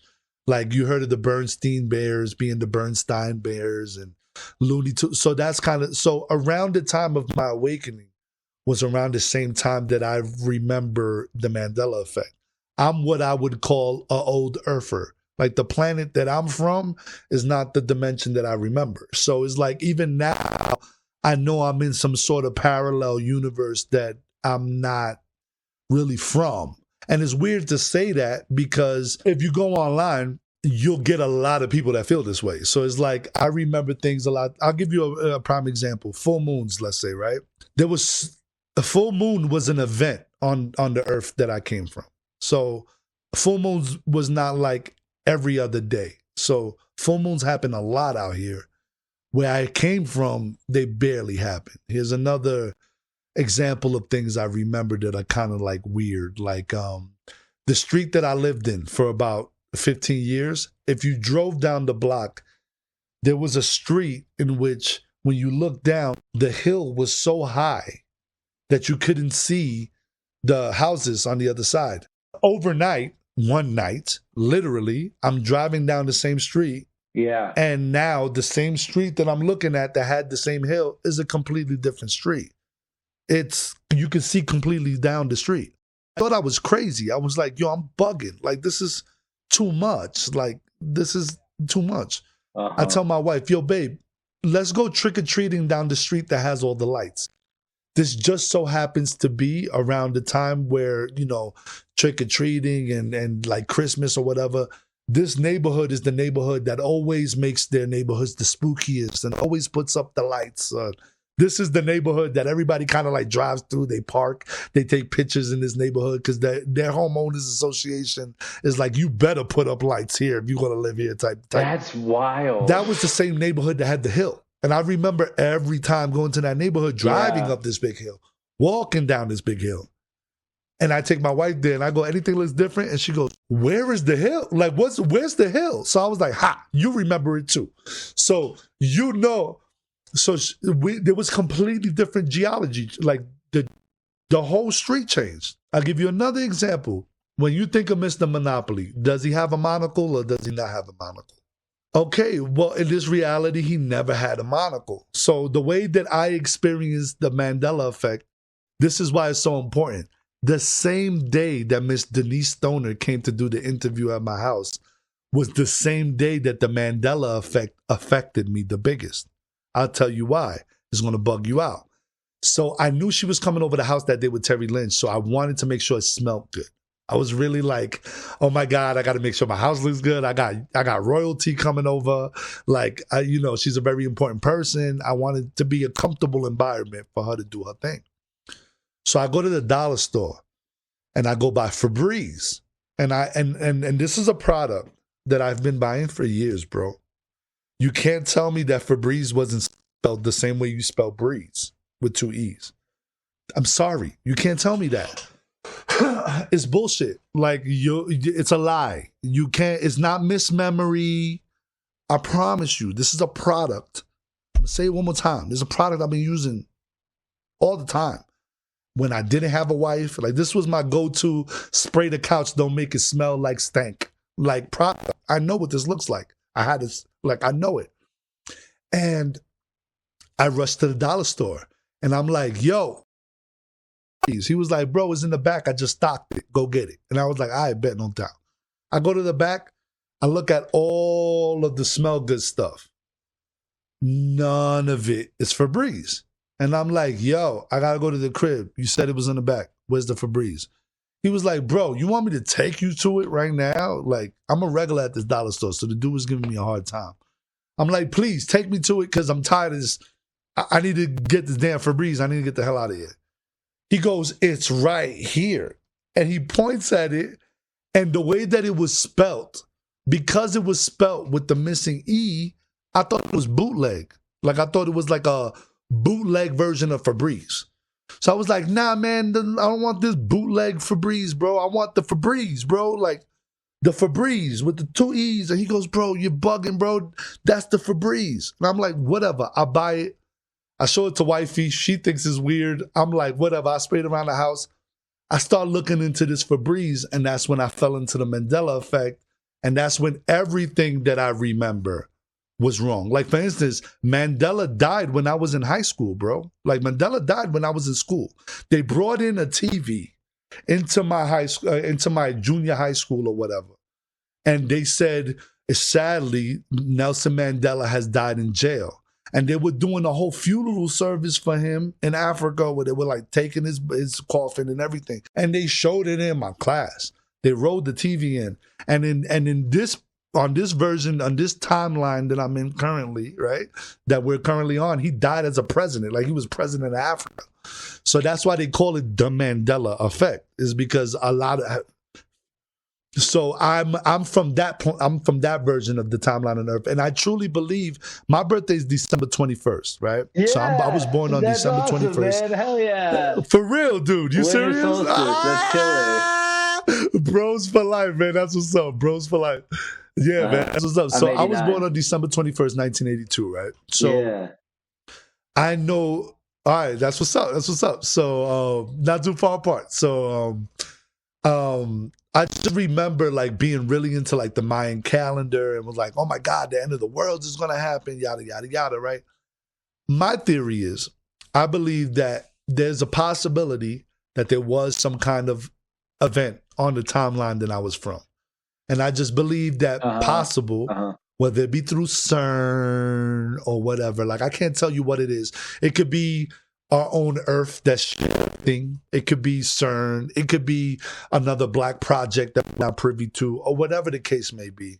But whatever it is, I do believe that maybe on the timeline I was in, there was some kind of catastrophe. That timeline is over, and certain people's consciousness just got transferred into the next timeline or the next reality that was as close to that reality. So that's just a theory of mine. But yeah, man, that Mandela effect shit has been I have been, another thing, where is this planet located in the Milky Way, right? I remember it being on the Sagittarius arm.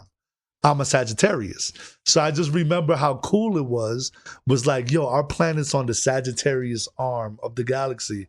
Now, if you look it up and if you look at it, we're not on the Sagittarius arm. We're somewhere fucking else in the Milky Way galaxy, which leads me to believe I'm on another form of planet Earth. Because I distinctly remember being on the Sagittarius arm of this Milky Way galaxy, and we're not on the... So if anybody else remembers that, I'm with you. You're from my planet too. And what's up? Anyway, all right, so the last story, the reason why I could kind of tell the difference between a regular abduction and a military abduction would be because, and this is I don't want to feel like I'm talking bad about the government. Number one, I'm pretty sure there's a lot of great people in our government right now that do a lot of great work behind the scenes, whether y'all think that they're destroying the human race or they're doing like Illuminati. I don't believe too much into like the whole government is bad for you type deal. I do believe that there are bad apples in any place that you go to, in any division, any branch or whatever. And I do believe that there's some things that maybe can be cleaned up and changed for us to have, like, for instance, let's just talk about free energy, right? If we really get into like free energy, the reason why they don't talk UFOs for real, and the reason why they don't tell us about the technology that they really have is because once we start saying UFOs are real, the very next question is how did they get here? And the very next question after that is how long have we had the technology? And we're still doing fossil fuels? Like we're still coaling it up? Well, and that's the thing for me. Like when you talk about free energy, I agree with you absolutely that probably the most people in the government, in the military industrial complex, are very good patriots, who want to do the right thing. But at the same time, I do think that it's more than just bad apples. I think that I think it is a small number of total people, but I think they are very bad apples and they're in very important positions. And they can make very bad moves. Exactly. Yeah, and they can make very big bad moves. Yeah, no, for sure. Yeah, but anyway, that's my 2 cents on it. So I think that in this situation, I believe that I had a telepathic connection with a UFO. Now, this UFO might have been alive, or there might have been occupants on the UFO that I was connecting with. And sorry, but just one thing I wanted to mention here before we get into the story is this was again in Orlando, and you mentioned that you live close to a military base. Could you talk about that a little bit too? Yeah, for sure. So one of the things that Miss Denise Stoner told me, she was really adamant about in which direction did the UFO fly away. So when I told her the UFO kind of flew away in this direction, because I wasn't really like northeast, west, or whatever. I don't really know my sky like that. So I kind of just went in my driveway and I said this general direction. And her eyes kind of said, oh, okay. Did you know that there's a base around here close? And I was like, oh, no, which base? And she purposely said this, I don't want to tell you because I don't want to put things in your mind. But if you do your own research and look around, you might be surprised. So I kind of left it alone. And a couple of weeks later, I'm driving around the like UCF East Campus in like Orlando. And I look to the left and sure enough, there's like a aerospace Lockheed Martin not too far away from where I live, like minutes away from where I live, right? So you start thinking about how far away these bases might be from where I lived, and then you might think about how quick it might have been to be able to just put me in a van and drive me up the block 15 minutes, you know what I'm saying? So I found that out later on. But in this particular incident, I think I was picked up by the military because of the information that they might have thought that UFO was downloading into my brain. So the way that experience went, it was kind of like, I don't know, it was kind of starting to get dark. And we just finished either eating or dinner was just being done or whatever. My wife was throwing away the garbage, right? And the door opens up, she's walking out, but she stops outside the house with the door wide open, almost before you make that left to go to where the garage is, the garbage or whatever. And she's just looking up like a zombie, holding the trash and just looking up. And she's stiff as a board. That's my bad. I hit my thing. So she's stiff as a board. She's just completely looking up. And she's just holding the bag of garbage. So I'm staring at her. I find it kind of weird, but I'm not really saying too much because I want to just kind of wait to see her snap out of it so she could turn around, see me staring at her, and I could be like, stupid. What was you doing? You were stuck. So I can make fun of her. But she never turned around. Now, for the sake of conversation, I'm going to say it was maybe 45 seconds to 50 seconds, but it felt like 3 to 5 minutes to me. It felt like forever. But for the sake of conversation, let's just say it was 45 minutes to a minute. 45 seconds to a minute. Still a long time for somebody to be standing stiff without any motion looking up. So I walked towards her outside and I put my hand on her shoulder. And the minute I touch her, she goes, how beautiful, right? It's so beautiful out here, right? Wow, it's so nice. And I go, yeah, it's so beautiful. You've been stuck out here looking up at the sky for no reason. And she was like, what? I just walked out here and just to her, she did this. Walked outside, looked up, said, wow, look how beautiful, and then threw away the garbage. To me, she walked outside, paused for a minute. I'm like, what's going on, man? So we had two different recollections of the same thing. So we're both outside. I think at the time I was smoking cigarettes. So I'm smoking a cigarette. She's accompanying me, and I'm standing behind my car. My car's in the driveway.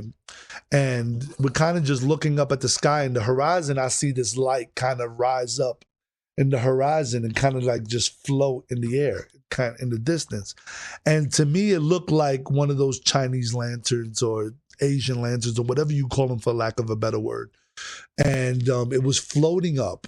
And it looked like just a lit light floating up. So I go, oh, babe, look, it's one of those Chinese lanterns. And she goes, oh, we should see a whole bunch more. Usually there's a whole bunch they put up, whatever, right?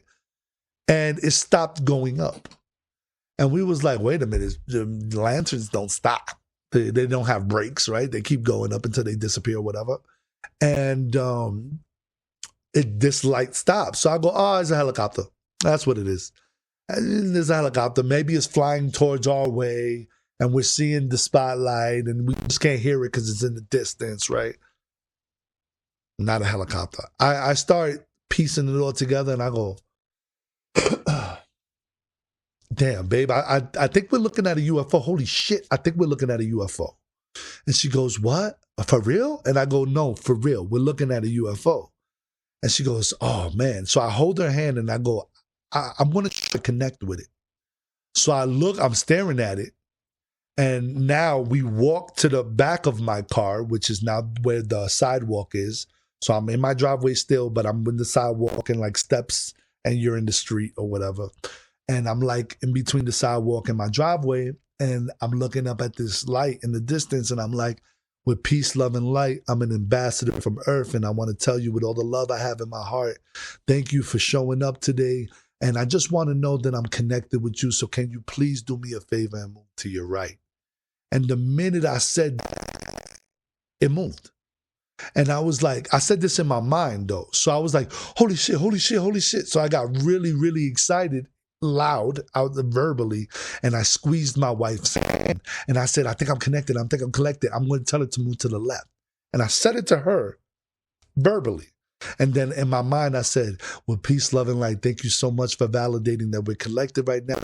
Please do me a favor and move to the left so I could show my wife. I said something like that, right? And it moved to the left instantly when I said it. And I was like, whoa, babe, we're connected. And this time she's seen it move. So she's like, whoa. So we're both like, holy shit, holy shit. So now we're looking at it. And as we're getting excited, it's pulsating, it's getting dim. It's getting bright, it's getting dim. It's moving a little bit. It's not doing fast movements. It's just floating, floating, bright, dim, moving up, moving down, bright, dim. And then I'm looking at a couple miles away. Like it wasn't like close, a small dot. It was like maybe if it was to be a bigger ship that looked like this, like a walnut in the sky. It was that distant. So it was out there. I'm connected with it. And I look to the right and I just see this black Durango. And it's creeping up my driveways. It's creeping up my street slowly. And I just remember in a Durango, it was exactly a Durango. I remember it being weird because I'm used to seeing a limo tit, being an entertainer. I've been around a couple of luxury cars or whatever. So I'm used to like the window tint, but I never see it in the front, like the front of the car, like the windshield. And if I do see it in the windshield, it's never like limo tint dark in the windshield. So this Durango, the reason why it stood out so much is because the windshield, the tint on the windshield was, I couldn't see no form of who was driving. Usually you see people coming up your street, you could see the silhouette if he's wearing a hat. If it's a female, is it an obese person? Is it a skinnier person? I saw a black shield coming up in a black on black car with black rims. Like it was just a black vehicle coming up my street. And now I'm looking at this UFO, I'm looking at my wife, I'm looking at the Durango. Looking at the UFO, looking at my wife, looking at the Durango. And it's moving slow until it gets so close to us that it's almost uncomfortable. And then it speeds up a little bit and drives past us. As it's driving past us, there's a flash of green that comes out of this car. I don't know if it came from the window, came from underneath, came from the back, came from the top. I just know that it flashed green. I asked my wife if she saw the same light as it passed us. And to her, it flashed red and white. So she saw like a red and white color. I distinctly saw a green color. It was green, 100% green. You couldn't tell me it wasn't green. It was as green as the goo that you see in Nickelodeon green. You know, like the slime in Nickelodeon. Like that green. And I just remember that flash being that green. And this Durango drives all the way down to the, like it had like a cul-de-sac to where you could kind of go to your left and go all the way around. But at the end of the neighborhood, there's just one house. And it just reverse parks into the driveway and just sits there with the car running. And now I'm looking at this UFO. I'm looking at this car. I'm looking at this UFO. I'm looking at this car. I'm looking at my wife. My wife is freaked out. She says the word Men in Black, like, oh shit, there goes the freaking Men in Black, right? As she's saying this, a helicopter flies over my house. Another helicopter flies from the left. Another helicopter flies from the right. And now this light in the sky is surrounded, no exaggeration, by 4 to 7 helicopters, completely surrounded in a circle, hovering around this light. My wife is seeing these helicopters. I'm seeing the helicopters. I'm looking at the Durango. I'm looking at the helicopters in the light. It's too much for my wife to take care. She can't take it no more. I'm going inside. This shit is scary. Be careful. She goes inside. I stay out there like, you chicken shit. This is what we live for. We're here to connect with these beings and love and light, right? So I'm all in my mind. But after a while, I get tired of being out there. It's just helicopters. The UFO dimmed out to nothing, and now it's completely dematerialized. And there's nothing but helicopters in a circle looking at each other now because they ain't looking at nothing else. And the Durango's still in the distance. So I go inside. I pay no mind. I go to my wife. She's in the kitchen. We get ready to see Nacho Libre. Nacho Libre just got on Netflix. It's one of me and my family's favorite movies. We decided that's going to be the movie of the night. So, what I find weird about the experience so far is that when I went back inside, we barely talked about the situation that just happened. Now I talk about it crazy. Like if it were to happen now, I wouldn't stop talking about it hours after it happened. But for some reason that day, I probably walked inside and we talked about it for 5 more minutes and left it alone. We didn't even mention it, which was weird thinking about it now. So we're sitting down, we watch the whole movie, nothing happens. And in our house, when we watch a movie, we got the big screen. We turn off all the lights in the house. We raise the TV up and we make it like a movie theater. The only light in the house is the freaking TV. So now we're all in the living room. My kids, so the way my house is set up is my TV's in the front. I have a recliner on this side, love seat on this side, big couch in the middle, right? So I'm in the love seat. My wife is on the recliner. My oldest son is sleeping this way on the couch. My other son is sleeping on the opposite way on the couch. His head is this way. My other son's head is this way. They're sharing a blanket.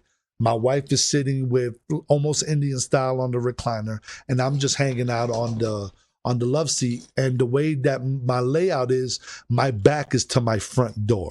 My wife can see my front door. Now, mind you, the house is completely dark. We just finished watching the movie, and it was 10:43. The reason why I know it was 10:43 exactly is because we had an old school Roku, and it would bounce the time right on the screen, in which, you know, it was at the time, it was a screensaver. So this big screen TV in my living room, the only thing that was lit was the time.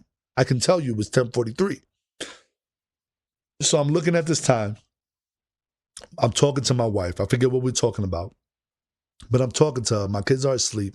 And she goes, babe, did you hear that? And I go, did I hear what? And she goes, I think there's somebody jiggling the handle of the doorknob trying to get in. And I'm like, bullshit, get out of here, for real? And she's like, no, for real, listen. So I listen, and sure enough, I hear like somebody's jiggling on my doorknob trying to see if it's open.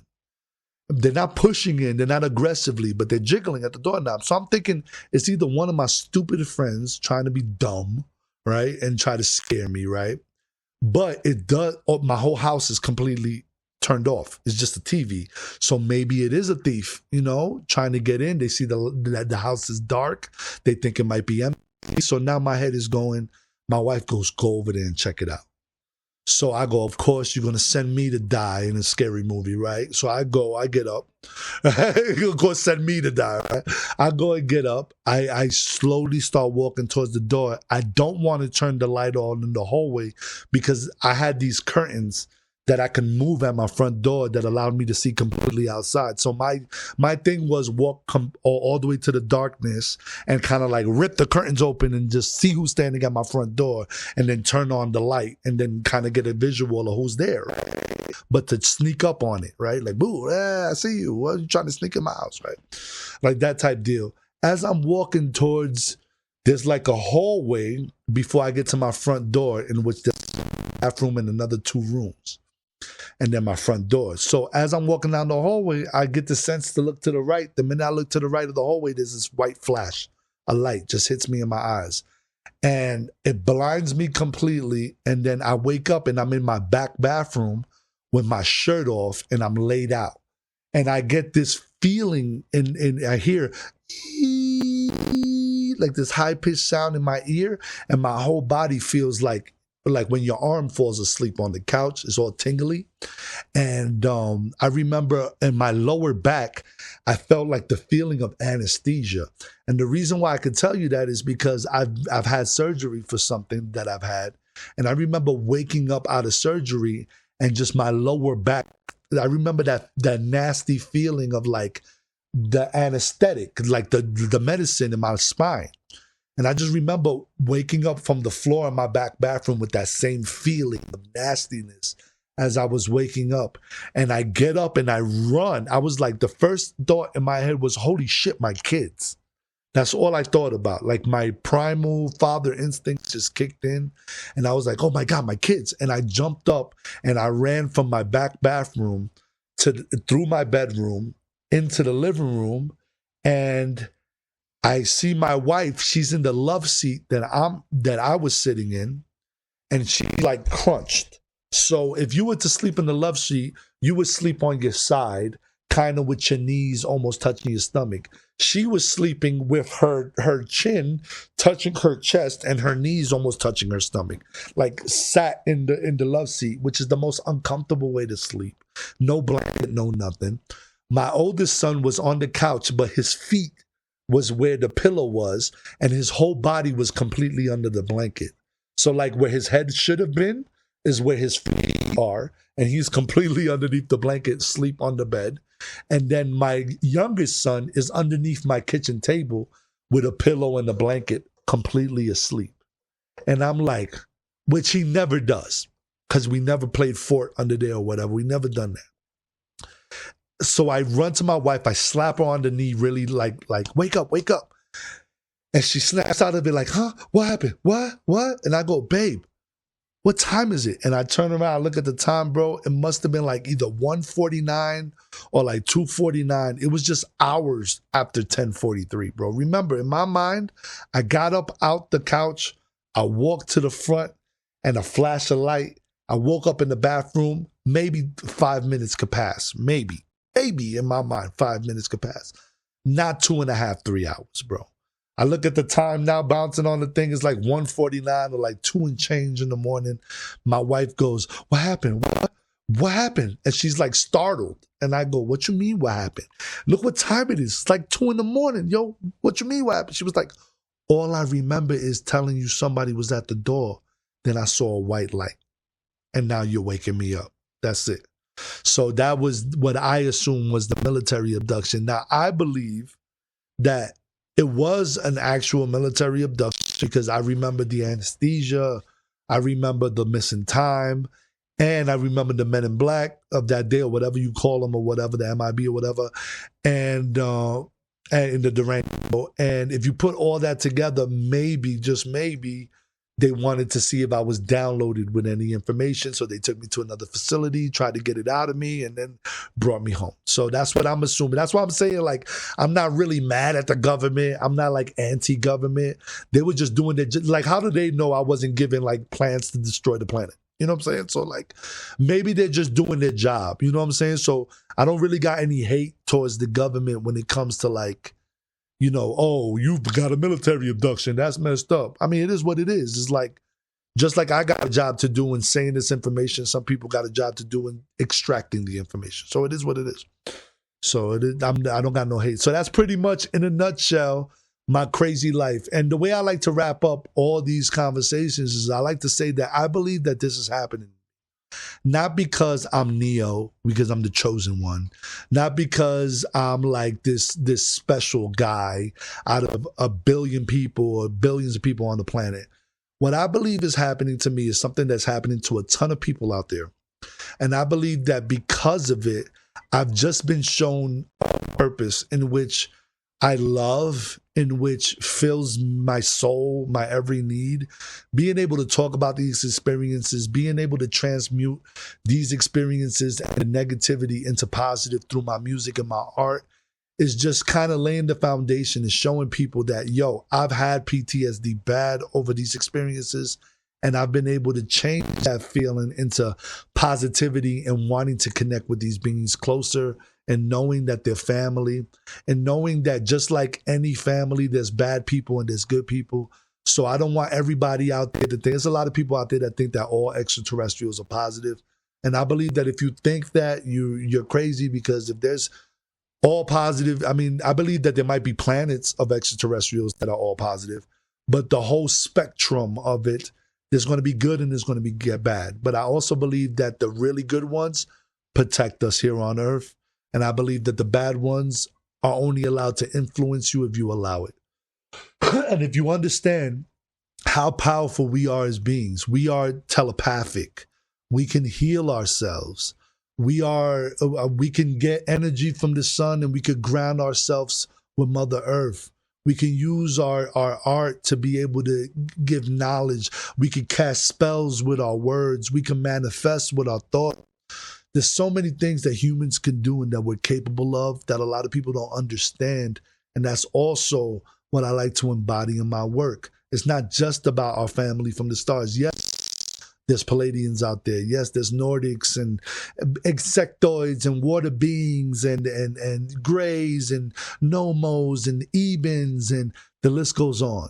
But there's also just good and just bad. And once you pick a side and once you pick an energy, you start realizing that there's a job that comes with it. If you pick a negative side, you're going to have to do negative shit to stay in that bubble, and you might get a lot of positive things that come with that negativity, but usually you're going to have to pay a price for it. And when you go positive, you tend to get a lot of negativity before you get any positive endorsement, but it's just the yin and yang of life. So in closing, my brother, I would just say that, love each other, spread the word. If you've had experiences on podcasts, talk about it, talk to others about it, enlighten people, tell people what you learned, tell people what you have to offer, give people your art, give people your knowledge. If your art is mathematics, do the math, man. If your art is architecture, man, make the building that has perfect golden ratio to it. You know what I'm saying? Like, just do whatever your job is and do it well, my brother. And what's up with you? You want to tell me anything? I tend to ramble a little bit towards the end. Did I do well? Did I do enough for the pod, my brother? Did I do justice? You did, man. You crushed it. That was beautiful. I really love you coming on, and Rafael, if you'd be open to it, would love to share one of your songs to close out the episode. Oh man, I would love that. You pick the track, and I'll be more than happy for you to put it out there. And also, whatever song that I got on my SoundCloud, bro, it's up for grabs for you, bro. Whatever you needed to promote, whatever you needed to push, please just call me and ask, bro. It's yours, man. No worries. Awesome, man. Well, thanks so much for coming on again, and this was such a blast. I will see you, I'm sure, at a C5 adventure soon. For sure. And I want to go to that one meeting where you're doing that one meditation, man. That'll be dope. Yeah, man. I can't wait to see you, man. It'll be awesome. Let's link up and chill and possibly jam in the studio. And to all you experiencers out there, y'all keep on listening to the podcast. It was a blast to be in out here, and show love to the Hybrid Podcast. I got my own podcast out there as well. Yeah. Go check out schizomusic.com, SKITZOMUSIC for all your music needs.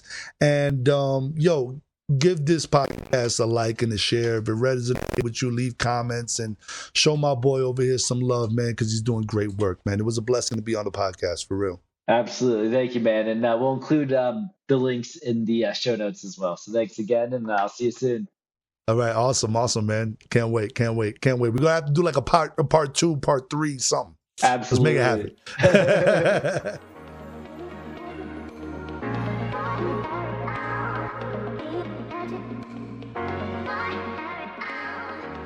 Thank you all for listening, and I hope you enjoyed the episode. In 1950, astrophysicist Enrico Fermi posed this paradox to colleagues regarding the existence of extraterrestrial life. There are billions of stars in the Milky Way like our Sun. There is a high probability some of these stars at least have Earth-like planets capable of supporting life. Many of these stars and planets are much older than the Sun, therefore some should have developed intelligent life long ago. Some of these civilizations should have developed interstellar travel, and since many of these stars are billions of years older than planet Earth, Earth should have already been visited by extraterrestrial civilizations, or at least their probes. However, there is no convincing evidence this has happened. I propose the following in response to Fermi's paradox. Many extraterrestrials have visited Earth throughout our planet's history, up to and including the present day. Extraterrestrials have played important, multifaceted roles in the history of human civilization and our development as a species. Since the end of World War II and the detonation of nuclear weapons in Hiroshima and Nagasaki, the frequency of ET interactions have increased. In particular, there are beings of love and light organized in a collective effort to promote spiritual evolution and development of higher states of consciousness across our galaxy, actively working to help awaken humanity to our true nature. This organization is often referred to today as Star Nations or the Galactic Confederation. However, over the past 75 years, a group of sociopathic criminal conspirators have used their influence in the military-industrial complex and intelligence agencies to suppress the existence of ETs, to reverse engineer their technologies, and to monopolize these technologies for their own greed and power. This dates back to the events of Roswell, New Mexico in 1947, in which recently developed scalar weaponry was used to shoot down several ET craft.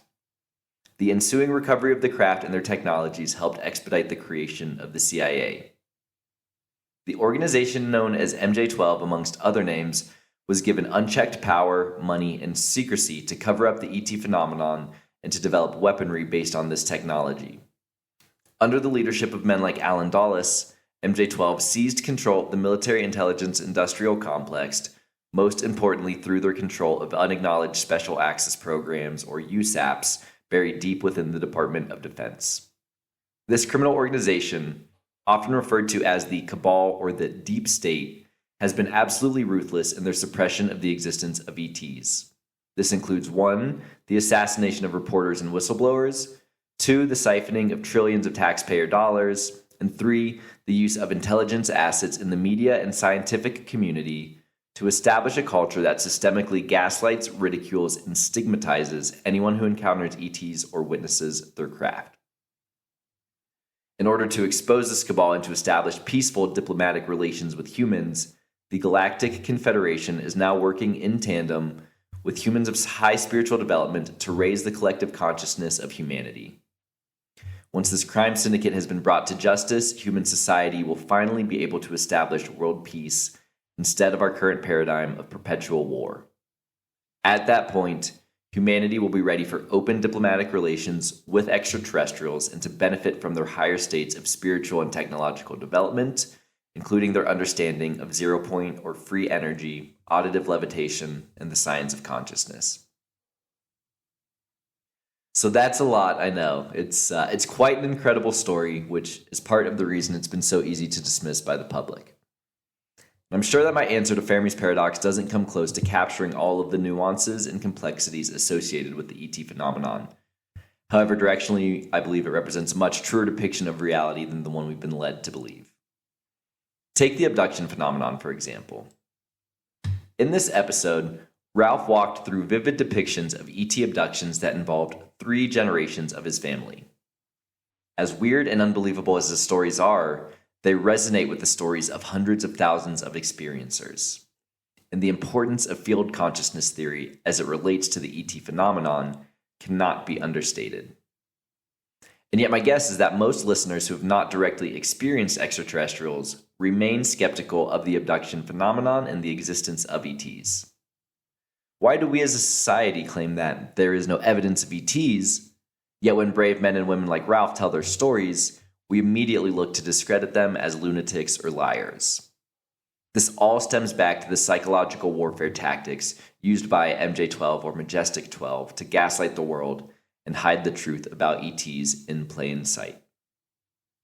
For example, Harvard astrophysicist and intelligence operative Donald Howard Menzel, widely alleged to be a founding member of Majestic 12, wrote 3 books between 1953 and 1977 in order to debunk the ET and UFO phenomenon. Menzel's deceit was part of a much larger propaganda program to ridicule and dismiss experiencers, to stifle academics from conducting legitimate research into the possibility of ET life, and to force experiencers and abductees to self-censor. Thankfully, several decades later, another Harvard professor named Dr. John Mack decided to research the abduction phenomenon. Mack, a practicing medical doctor and clinical psychologist, interviewed enough abductees that he became convinced these experiences were real.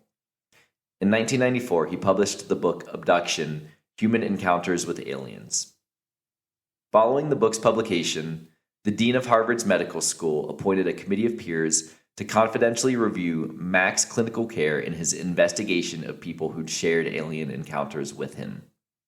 This was the first time in Harvard's history that a tenured professor was subjected to such an investigation, a professor who was not suspected of professional misconduct or ethics violations.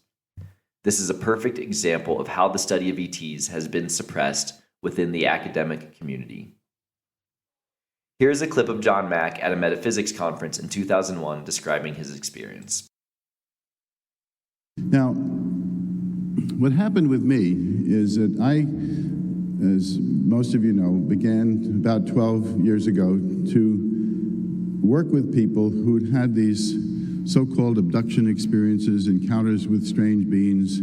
And I was at first incredulous and then astounded and then excited about what I was finding.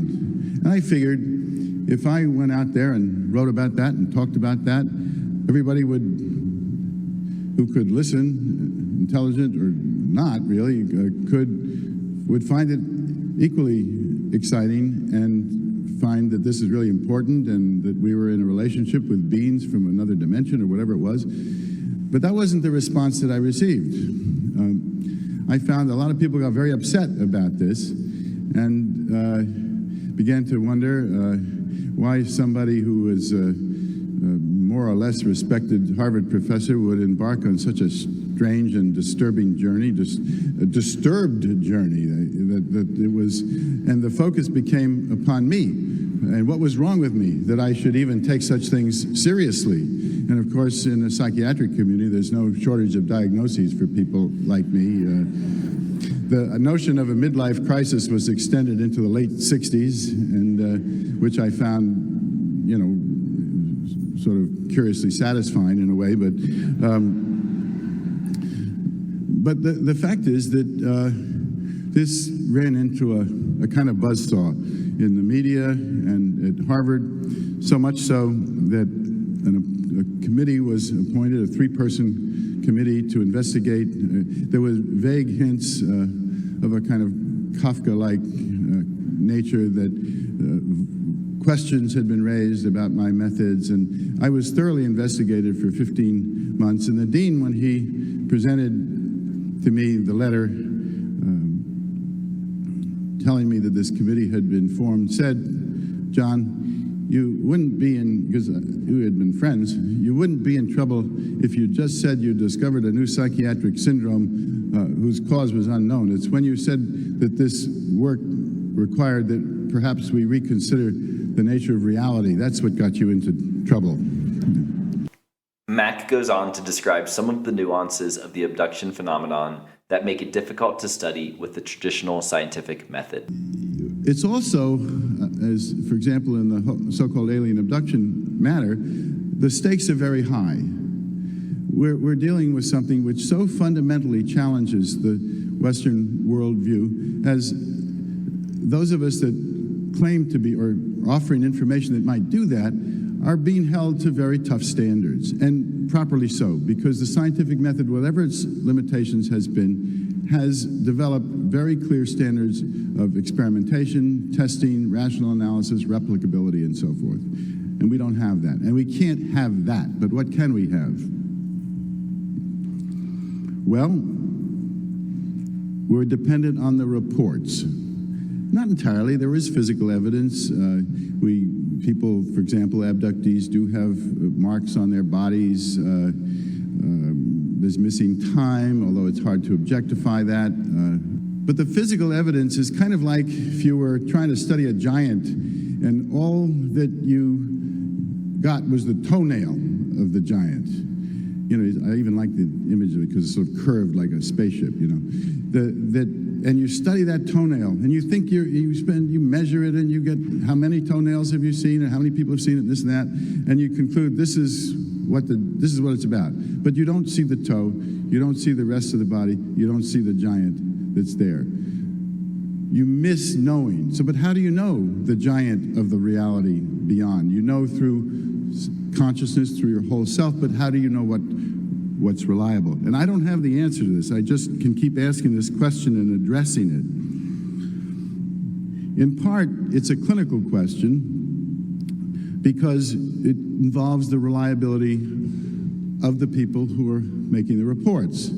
And one of the things that allowed me to endure through this whole Harvard Inquisition period was that I could keep saying, look, you see these people, you talk to them, do they seem like they're suffering from some kind of mental condition? And those that were, you know, sometimes people just refuse to see them, but those who were willing to come in the room with me would come out shaking their heads and say, I see what you mean. I don't understand this either. And I kept saying, nothing in my 40, because it's now more than 40 years of experience as a clinician, has given me one bit of information that helps me understand what I'm hearing psychiatrically. The people are talking to me about experiences with emotion that's appropriate to what they're talking about, appropriate questioning. They have solid lives otherwise. There's nothing to suggest delusion. The only problem is that what they're talking about is not considered possible from the standpoint of the worldview in which they and I were raised. Now, I happen to make the choice of deciding that there's something wrong with the worldview, rather than that if we just keep going down that same road, we're going to find a syndrome that's going to explain this. But that's, once you go down the road of challenging the worldview, things really begin to get interesting. At this conference, Mac brought on stage abductee experiencer Veronica Goodchild to share her story directly. What happened in the encounter experience was that I was on a meditation retreat in the Southern California desert, participating in the second part of an ancient mystery school retreat. So I think it's important to acknowledge the context. I'm not trying to say that there was a cause-effect relation, but I'm trying to say that I was in a field phenomenon. I had been doing meditation on all the chakras in a fairly intensive setting with a group for 12 days. We'd done many ceremonies and rituals. And the conference was over, and I was living on the East Coast at that time, and I was going to fly back the next day. And a friend and I said, well, you know, why don't we go up the mountain over Palm Springs and look at the view below? And so the two of us got in the car and we started driving up the mountain. We'd had dinner with a group of us, and it was probably about 8 in the evening, something like that. It was still light when we started anyway. So we began to make our way up one of the beautiful mountains surrounding Palm Springs. And there were two features about the actual journey up the mountain. One was that it was an incredibly blustery evening. There was a lot of wind, you know, sort of bashing the car. And the other thing was that there was a lot of traffic on the road, up and down. So we got near the top, and now it was already dark. And so we said, well, let's just get off at this, you know, view parking lot thing. And so we parked the car, and we looked out over the mountain, from the mountain down towards the town, the lights below. But it was so cold and windy that we said, well, you know, let's hang around and we'll go back down. At which point my companion turned back towards the car, and he suddenly noticed this, what seemed like a stationary object off the side of the mountain, and it had these circulating colored lights on its underbelly. And that was really only the part that we could see. So I don't really know what the shape of whatever this was. But he saw it, and he said, so looking at it like this, he said, well, what do you think that is? And so I followed his gaze, and I turned to where he was looking. And at that point, an extraordinary thing happened. The whole landscape suddenly shifted into a completely different dimension. That's the only way I can describe it. Our feet were still planted on the same geographical spot, but the wind completely disappeared, and the entire traffic completely disappeared. What happened was the landscape became illumined by a sort of moon. If I were to try to describe it, it was a kind of moonscape, as if a light from whose source you didn't know illuminated the land that we were on. But as I say, it was moved into a profound kind of stillness, and the wind and traffic were no longer present. There is this union of the timeless with the time-bound, as if fully knowledgeable of my own presence, but in communion with something that was eternal and transcendent. The other feeling was one of a kind of benign, compassionate, loving presence.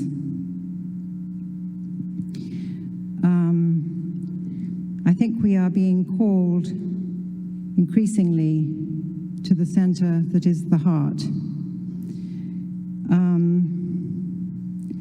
I don't know how long that event took.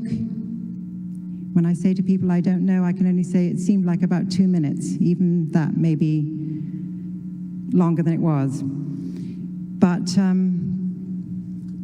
when that window, whatever it was, closed, the wind came back with full force, and the traffic was again on the road, going up and down the road. It was an extraordinarily awesome experience. That's the only way I know how to say it. We got back in the car and we drove down and back to the house that we were guests in. And two things about that. One, everybody was in bed and asleep. It was 2 o'clock in the morning. I didn't realize that at the time. It was actually only later that I suddenly realized, well, what happened between about 9 and 2? The other thing was that when I went into the bathroom, I looked in the mirror, I had like radiating off a rainbow kind of aura radiating off my form. The commonalities across many abduction experiences provide compelling support for their legitimacy. Here is a clip of Dr. Mack, fellow abductee researcher Gilda Mora, and abductees Karen Austin, Lupa Marini, and Peter Faust describing their experiences and some of the common themes. We don't know really what they are. We don't know even in what reality this is happening. Even if this is just a projection in the mind, we don't know.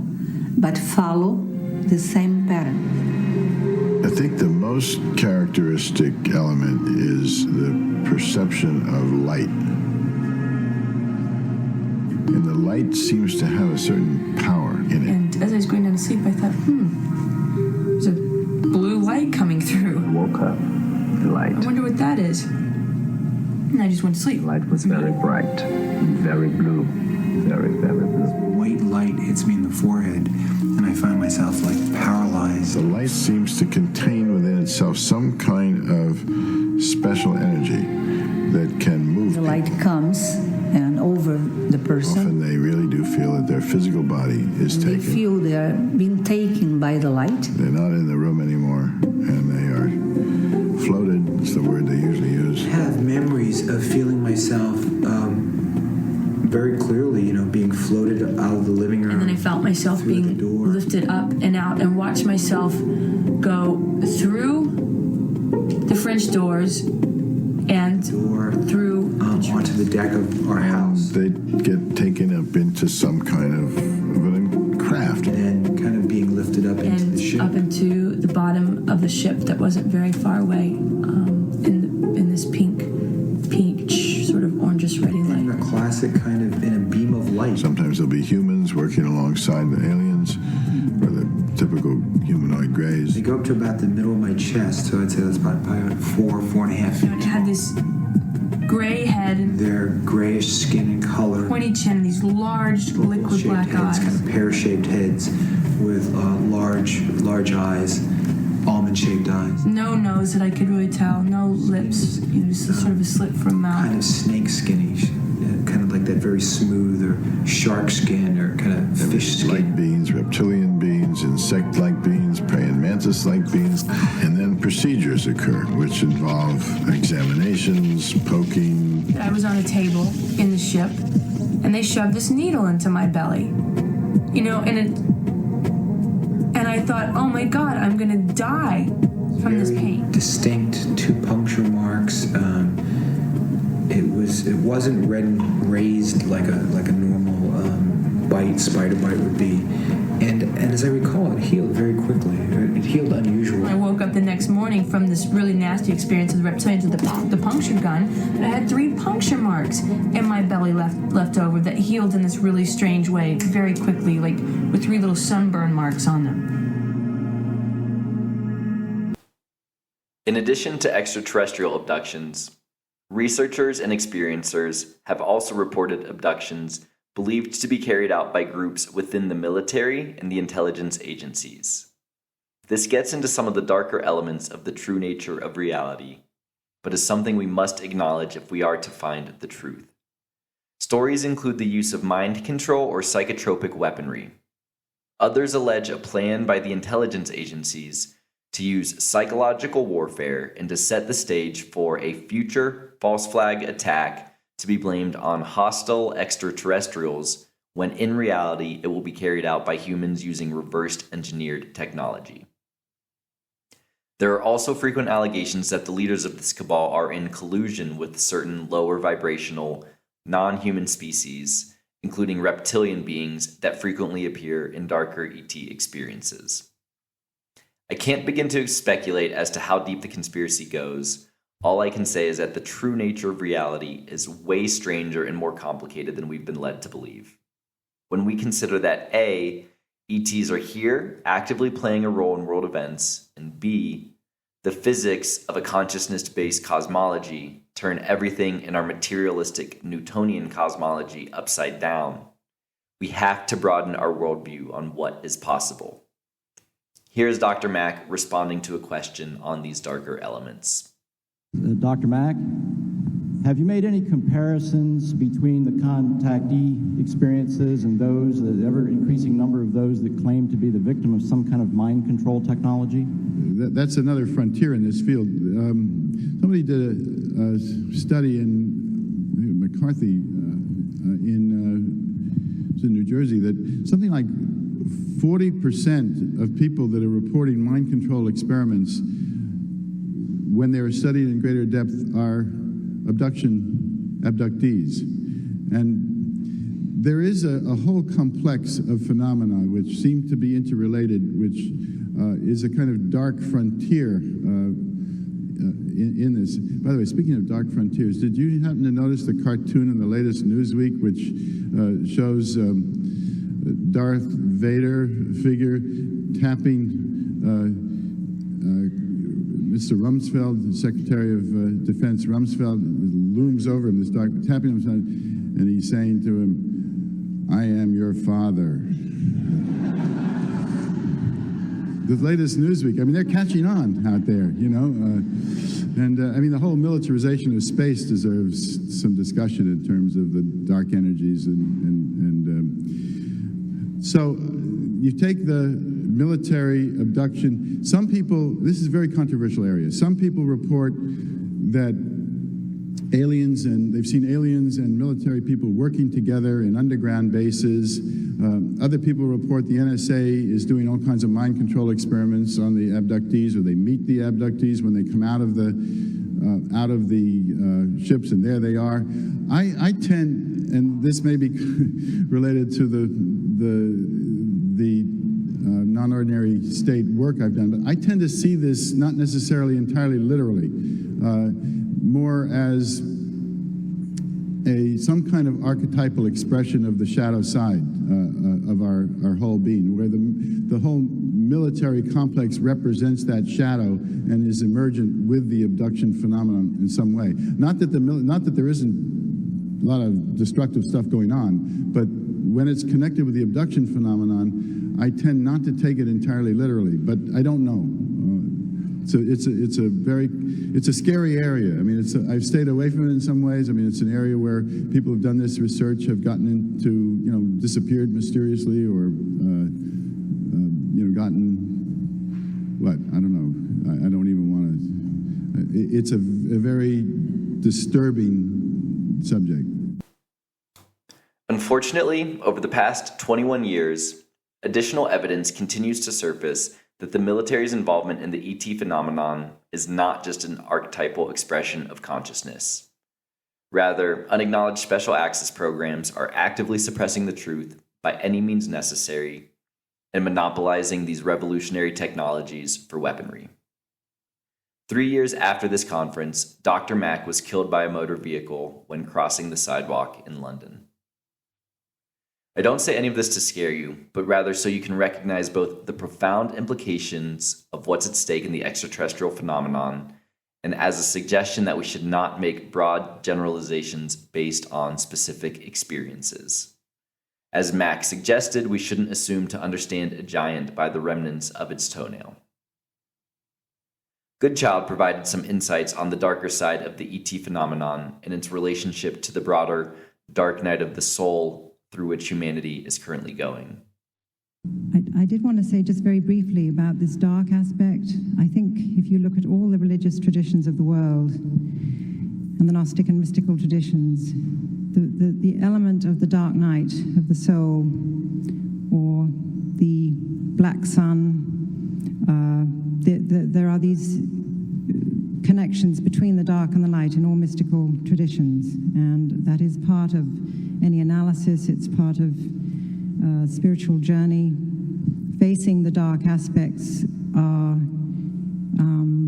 extremely important for the development of self-knowledge and the journey to the divine. And I think that's become part of also the UFO experience. Dr. Mack closed out the session with some words on the importance of legitimizing abduction experiencers, which I hope you'll all consider. I believe they bring something of extraordinary importance to the culture. In other words, they are receiving information from whatever source this phenomenon emanates from that says human beings have to change. We have to open our consciousness. We're acting like, as one of the experiences call it, rednecks in the galaxy.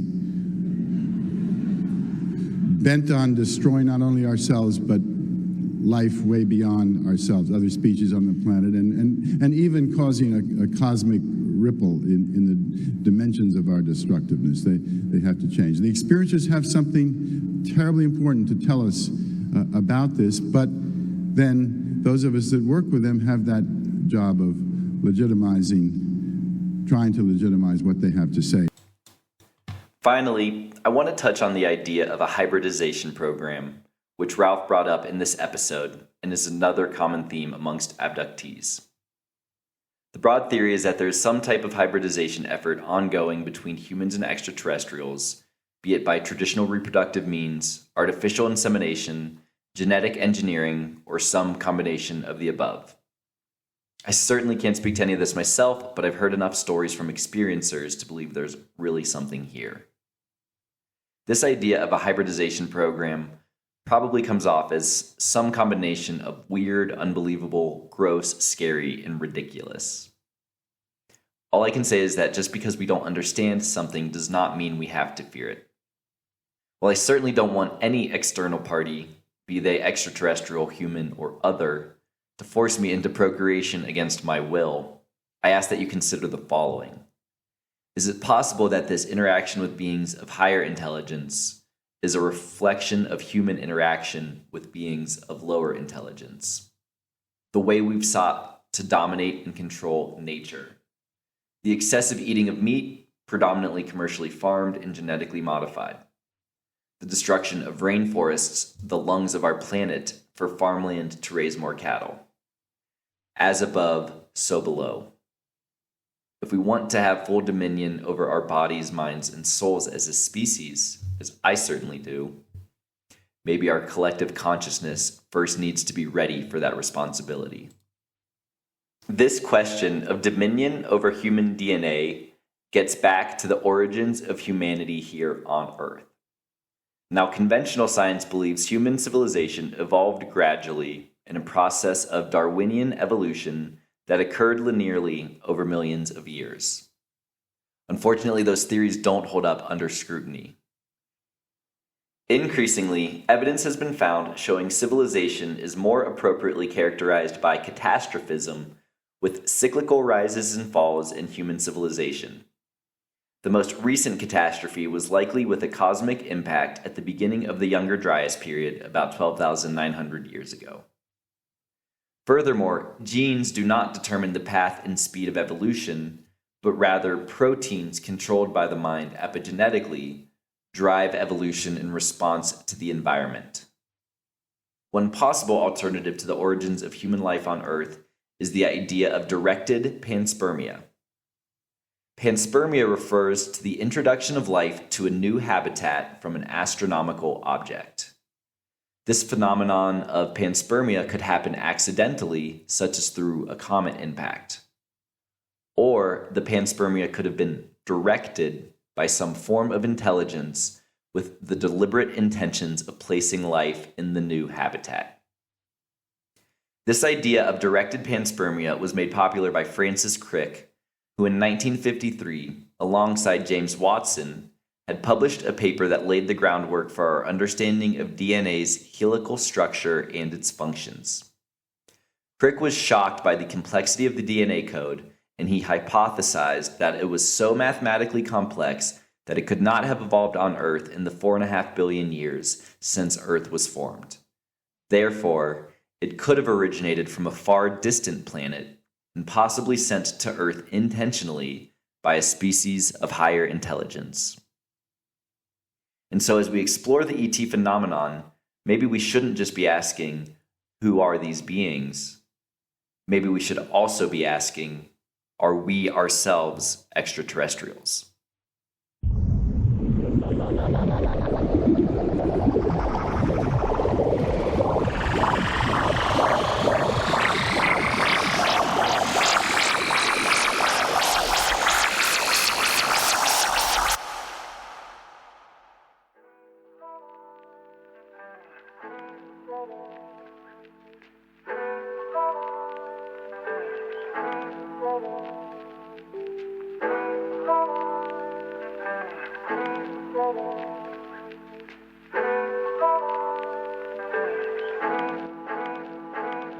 Too many people asleep, not many people like me. Too many people are sheeple, just here to feed the elite. These fear-mongering monsters are sitting proud at the feast, wiping their face with hundreds while humans struggle to eat. Nah, not on my watch, now our freedom of speech is sitting at my hip like a 6-shooter with heat.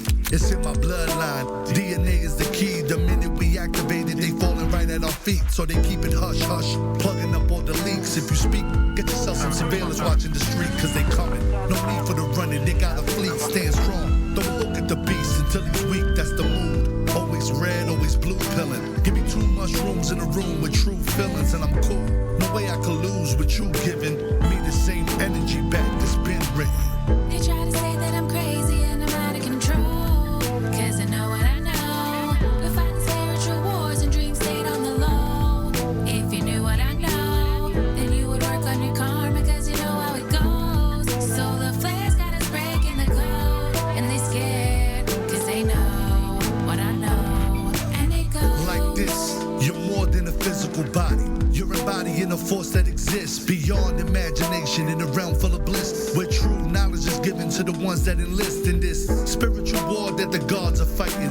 Downloads in the form of lightning start striking the minds with a gift for writing, deciphering symbols seen in the dreams of titans. I meditate on the flower of life, and that's power. With peace I'll devour a mic, there ain't an amount deposited inside of the count that'll ever suffice. Sacrificing knowledge of light illuminated. That's how I walk, aided, able to write poems in mid-flight while I'm sleeping at night. Remote view on cue with the visions, I'm nice. Listen, and I lay a path straight to the knife. They try to say that I'm crazy and I'm out of control, cause I know what I know. We're fighting spiritual wars and dreams stayed on the low.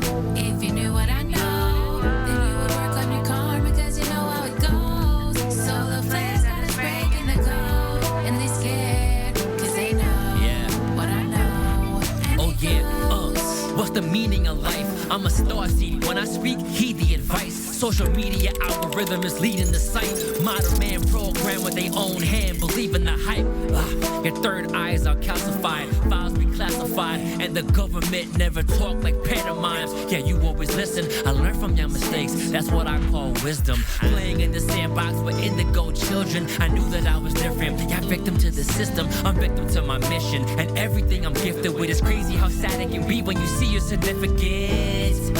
Is there bliss in ignorance? Help me out, cause I don't know what that privilege is. Hieroglyphic images depicted this alien life forms helping humans through their differences. They try to say that I'm crazy and I'm out of control.